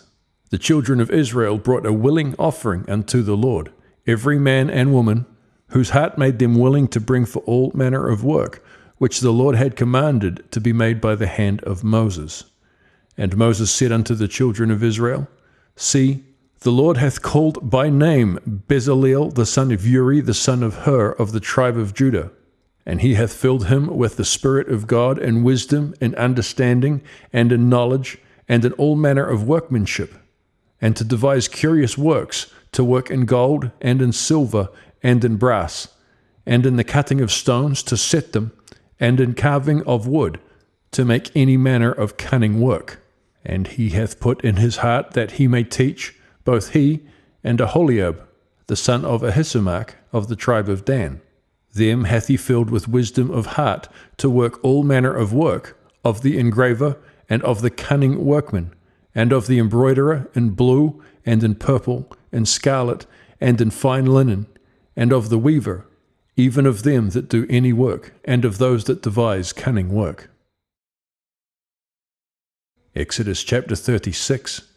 Then wrought Bezaleel and Aholiab, and every wise-hearted man, in whom the Lord put wisdom and understanding to know how to work all manner of work for the service of the sanctuary, according to all that the Lord had commanded.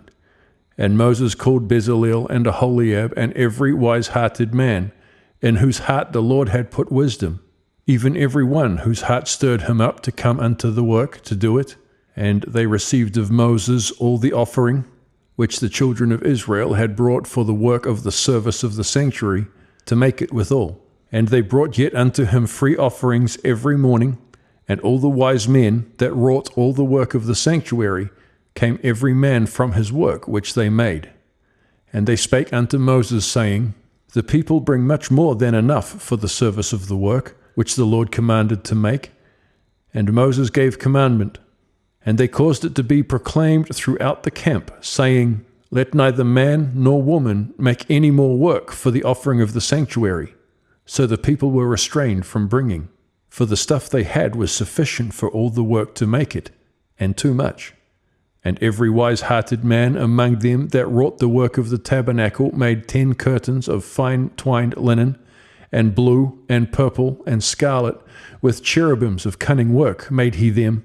The length of one curtain was 28 cubits, and the breadth of one curtain 4 cubits. The curtains were all of one size. And he coupled the 5 curtains one unto another, and the other 5 curtains he coupled one unto another. And he made loops of blue on the edge of one curtain from the selvage in the coupling. Likewise he made in the uttermost side of another curtain, and the coupling of the second. 50 loops made he in one curtain, and 50 loops made he in the edge of the curtain which was in the coupling of the second. The loops held one curtain to another. And he made 50 taches of gold, and coupled the curtains one unto another with the taches, so it became one tabernacle. And he made curtains of goat's hair for the tent over the tabernacle. 11 curtains he made them. The length of one curtain was 30 cubits, and 4 cubits was the breadth of one curtain. The 11 curtains were all of one size. And he coupled 5 curtains by themselves, and 6 curtains by themselves. And he made 50 loops upon the uttermost edge of the curtain in the coupling, and 50 loops made he upon the edge of the curtain which coupleth the second. And he made 50 taches of brass to couple the tent together, that it might be one. And he made a covering for the tent of ram skins dyed red, and a covering of badger skins above that. And he made boards for the tabernacle of shittim wood standing up. The length of a board was 10 cubits, and the breadth of a board 1 cubit and a half. One board had 2 tenons, equally distant one from another. Thus did he make for all the boards of the tabernacle. And he made boards for the tabernacle, 20 boards for the south side southward, and 40 sockets of silver he made under the 20 boards, 2 sockets under one board for his 2 tenons, and 2 sockets under another board for his 2 tenons. And for the other side of the tabernacle, which is toward the north corner, he made 20 boards, and their 40 sockets of silver, 2 sockets under one board, and 2 sockets under another board. And for the sides of the tabernacle westward he made 6 boards, and 2 boards made he for the corners of the tabernacle and the 2 sides. And they were coupled beneath, and coupled together at the head thereof to one ring. Thus he did to both of them in both the corners. And there were 8 boards, and their sockets were 16 sockets of silver, under every board 2 sockets. And he made bars of shittim wood, 5 for the boards on the one side of the tabernacle, and 5 bars for the boards on the other side of the tabernacle, and 5 bars for the boards of the tabernacle for the sides westward. And he made the middle bar to shoot through the boards from one end to the other. And he overlaid the boards with gold, and made their rings of gold to be places for the bars, and overlaid the bars with gold.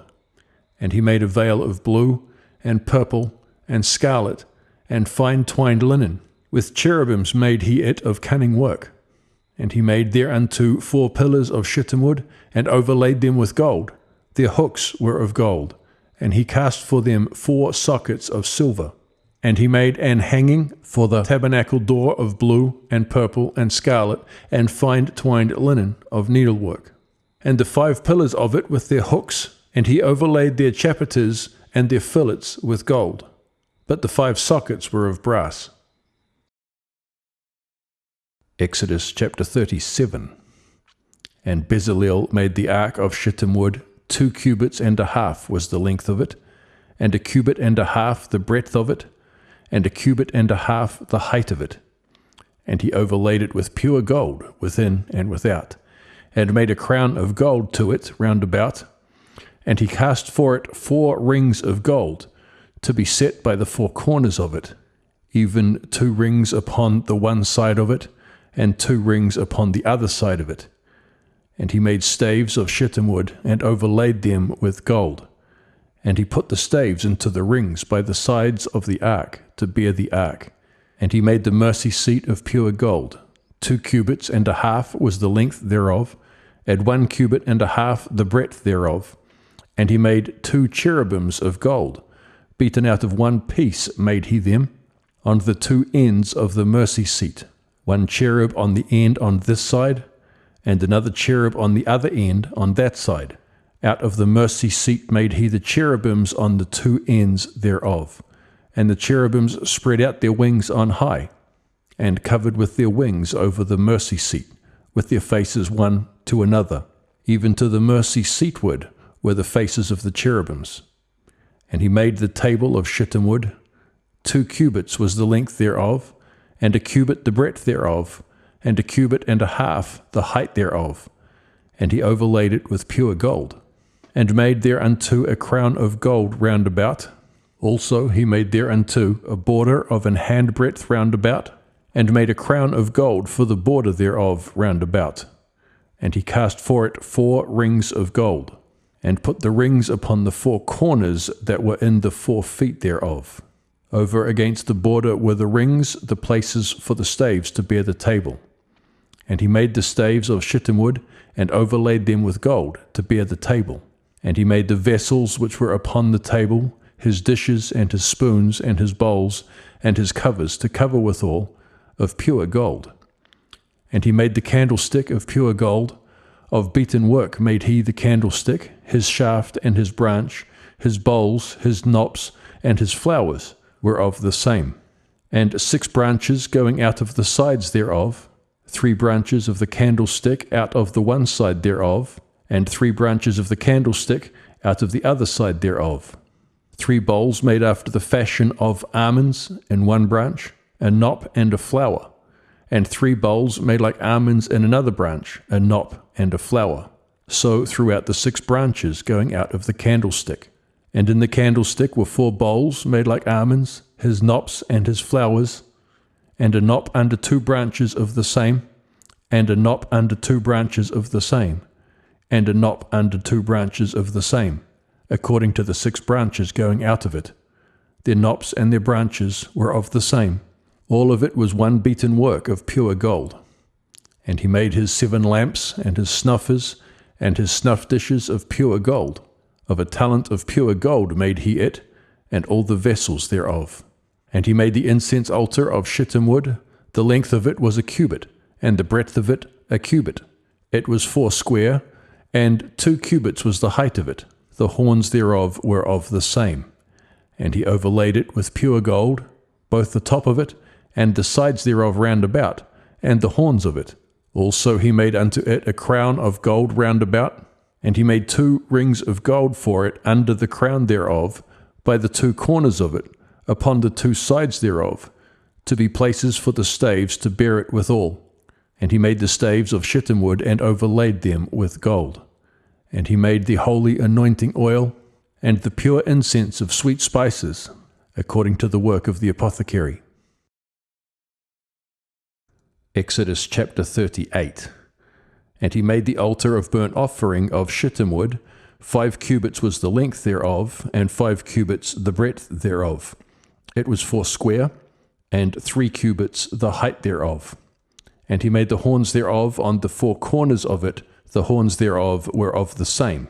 And he overlaid it with brass. And he made all the vessels of the altar, the pots and the shovels, and the basins and the flesh hooks, and the fire pans. All the vessels thereof made he of brass. And he made for the altar a brazen grate of network, under the compass thereof, beneath unto the midst of it. And he cast 4 rings for the 4 ends of the grate of brass, to be places for the staves. And he made the staves of shittim wood, and overlaid them with brass. And he put the staves into the rings on the sides of the altar, to bear it withal. He made the altar hollow with boards. And he made the laver of brass, and the foot of it of brass, of the looking glasses of the women assembling, which assembled at the door of the tabernacle of the congregation. And he made the court. On the south side southward, the hangings of the court were of fine twined linen, 100 cubits. Their pillars were 20, and their brazen sockets 20. The hooks of the pillars and their fillets were of silver. And for the north side, the hangings were 100 cubits. Their pillars were 20, and their sockets of brass 20. The hooks of the pillars and their fillets of silver. And for the west side were hangings of 50 cubits. Their pillars 10, and their sockets 10. The hooks of the pillars and their fillets of silver. And for the east side eastward 50 cubits. The hangings of the one side of the gate were 15 cubits, their pillars 3, and their sockets 3. And for the other side of the court gate, on this hand and that hand, were hangings of 15 cubits, their pillars 3, and their sockets 3. All the hangings of the courts round about were of fine twined linen. And the sockets for the pillars were of brass, the hooks of the pillars and their fillets of silver, and the overlaying of their chapiters of silver. And all the pillars of the court were filleted with silver. And the hanging for the gate of the court was needlework of blue and purple and scarlet and fine twined linen, and 20 cubits was the length, and the height in the breadth was 5 cubits, answerable to the hangings of the court. And their pillars were 4, and their sockets of brass 4, their hooks of silver, and the overlaying of their chapiters and their fillets of silver. And all the pins of the tabernacle and of the court round about were of brass. This is the sum of the tabernacle, even of the tabernacle of testimony, as it was counted, according to the commandment of Moses, for the service of the Levites, by the hand of Ithamar, son to Aaron the priest. And Bezaleel, the son of Uri, the son of Hur, of the tribe of Judah, made all that the Lord commanded Moses. And with him was Aholiab, son of Ahisamach, of the tribe of Dan, an engraver, and a cunning workman, and an embroiderer in blue, and in purple, and in scarlet, and fine linen. All the gold that was occupied for the work, and all the work of the holy place, even the gold of the offering, was 29 talents, and 730 shekels, after the shekel of the sanctuary. And the silver of them that were numbered of the congregation was 100 talents, and 1,760 shekels, after the shekel of the sanctuary. A bekah for every man, that is half a shekel, after the shekel of the sanctuary, for every one that went to be numbered, from 20 years old and upward, for 600,000 and 3,550 men.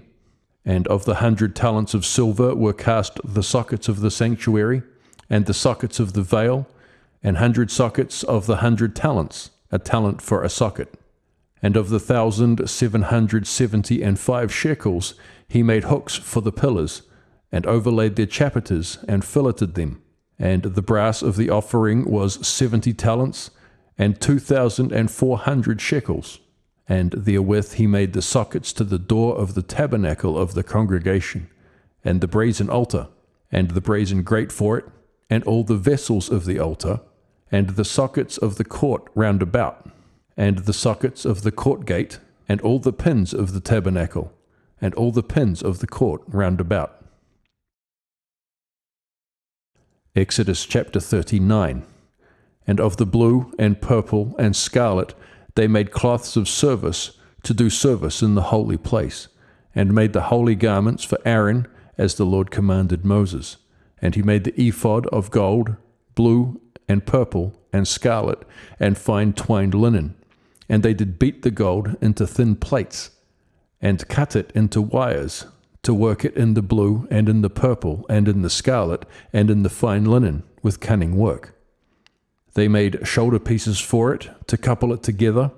By the two edges was it coupled together.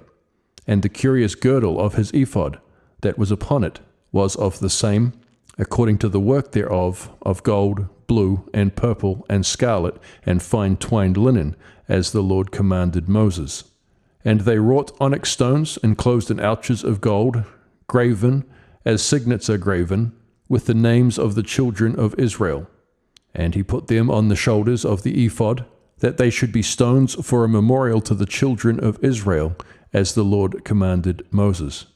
And he made the breastplate of cunning work, like the work of the ephod, of gold, blue, and purple, and scarlet, and fine twined linen. It was 4 square. They made the breastplate double. A span was the length thereof, and a span was the breadth thereof, being doubled. And they set in it 4 rows of stones. The first was a sardius, a topaz, and a carbuncle. This was the first row. And the second row, an emerald, a sapphire, and a diamond. And the third row, a ligure, an agate, and an amethyst. And the fourth row, a beryl, an onyx, and a jasper. They were enclosed in ouches of gold in their enclosings. And the stones were according to the names of the children of Israel, 12, according to their names, like the engravings of a signet, every one with his name, according to the 12 tribes. And they made upon the breastplate chains at the ends of wreathen work of pure gold. And they made 2 ouches of gold, and 2 gold rings, and put the 2 rings in the 2 ends of the breastplate. And they put the 2 wreathen chains of gold in the 2 rings on the ends of the breastplate. And the 2 ends of the 2 wreathen chains they fastened in the 2 ouches, and put them on the shoulder pieces of the ephod before it. And they made 2 rings of gold, and put them on the 2 ends of the breastplate, upon the border of it, which was on the side of the ephod inward. And they made 2 other golden rings, and put them on the 2 sides of the ephod underneath, toward the forepart of it, over against the other coupling thereof, above the curious girdle of the ephod. And they did bind the breastplate by his rings unto the rings of the ephod with a lace of blue, that it might be above the curious girdle of the ephod, and that the breastplate might not be loosed from the ephod, as the Lord commanded Moses. And he made the robe of the ephod of woven work, all of blue. And there was an hole in the midst of the robe, as the hole of an habergeon, with a band round about the hole, that it should not rent. And they made upon the hems of the robes pomegranates of blue, and purple, and scarlet, and twined linen. And they made bells of pure gold, and put the bells between the pomegranates upon the hem of the robe, round about between the pomegranates, a bell and a pomegranate, a bell and a pomegranate, round about the hem of the robe to minister in, as the Lord commanded Moses.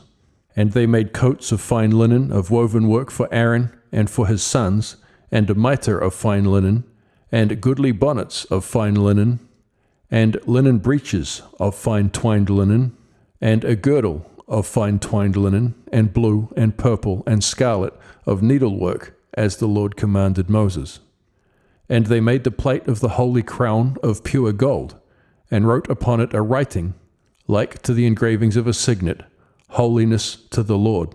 And they tied unto it a lace of blue, to fasten it on high upon the mitre, as the Lord commanded Moses. Thus was all the work of the tabernacle of the tent of the congregation finished. And the children of Israel did according to all that the Lord commanded Moses, so did they.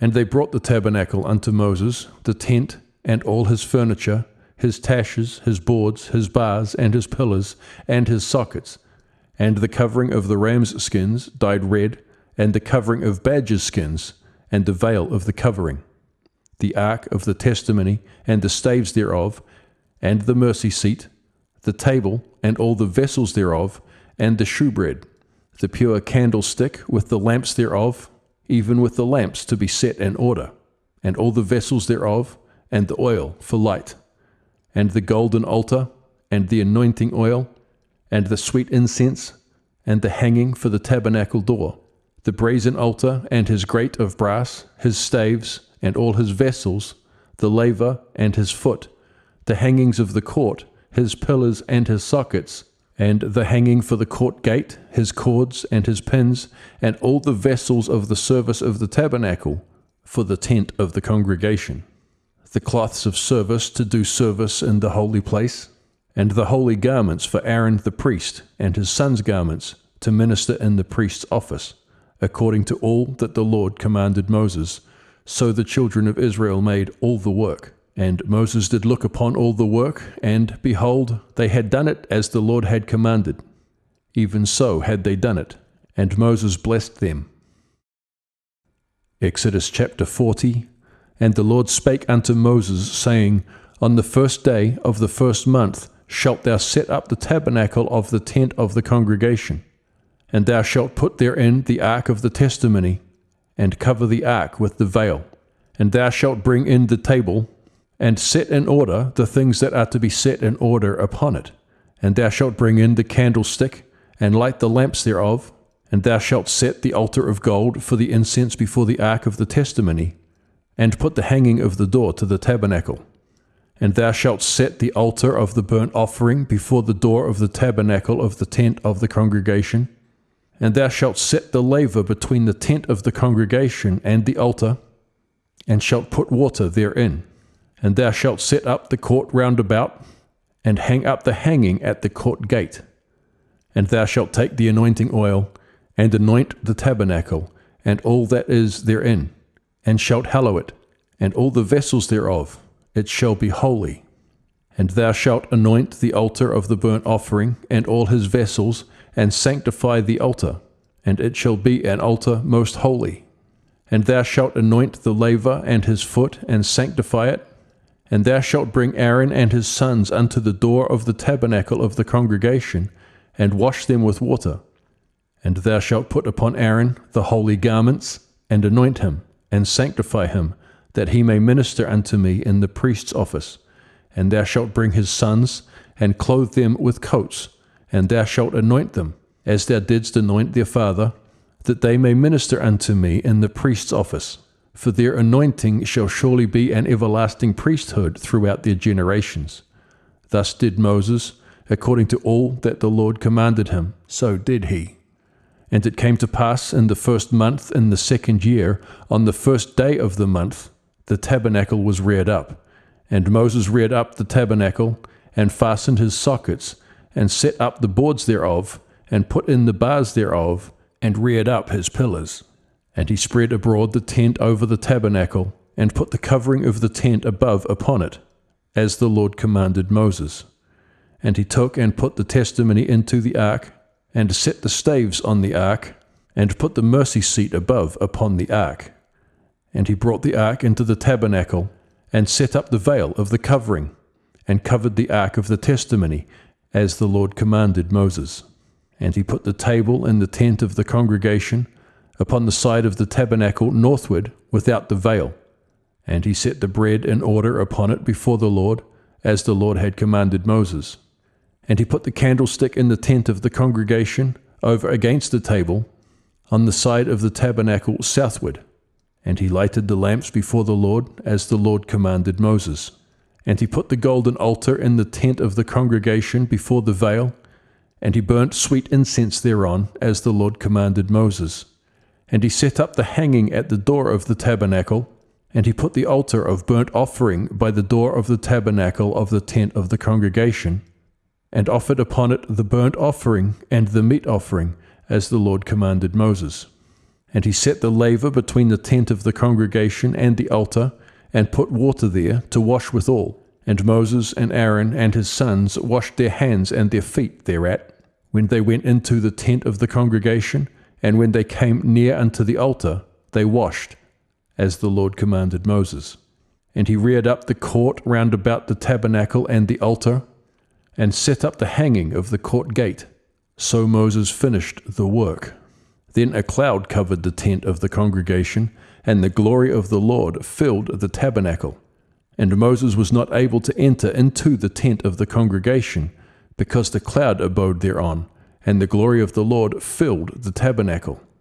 And when the cloud was taken up from over the tabernacle, the children of Israel went onward in all their journeys.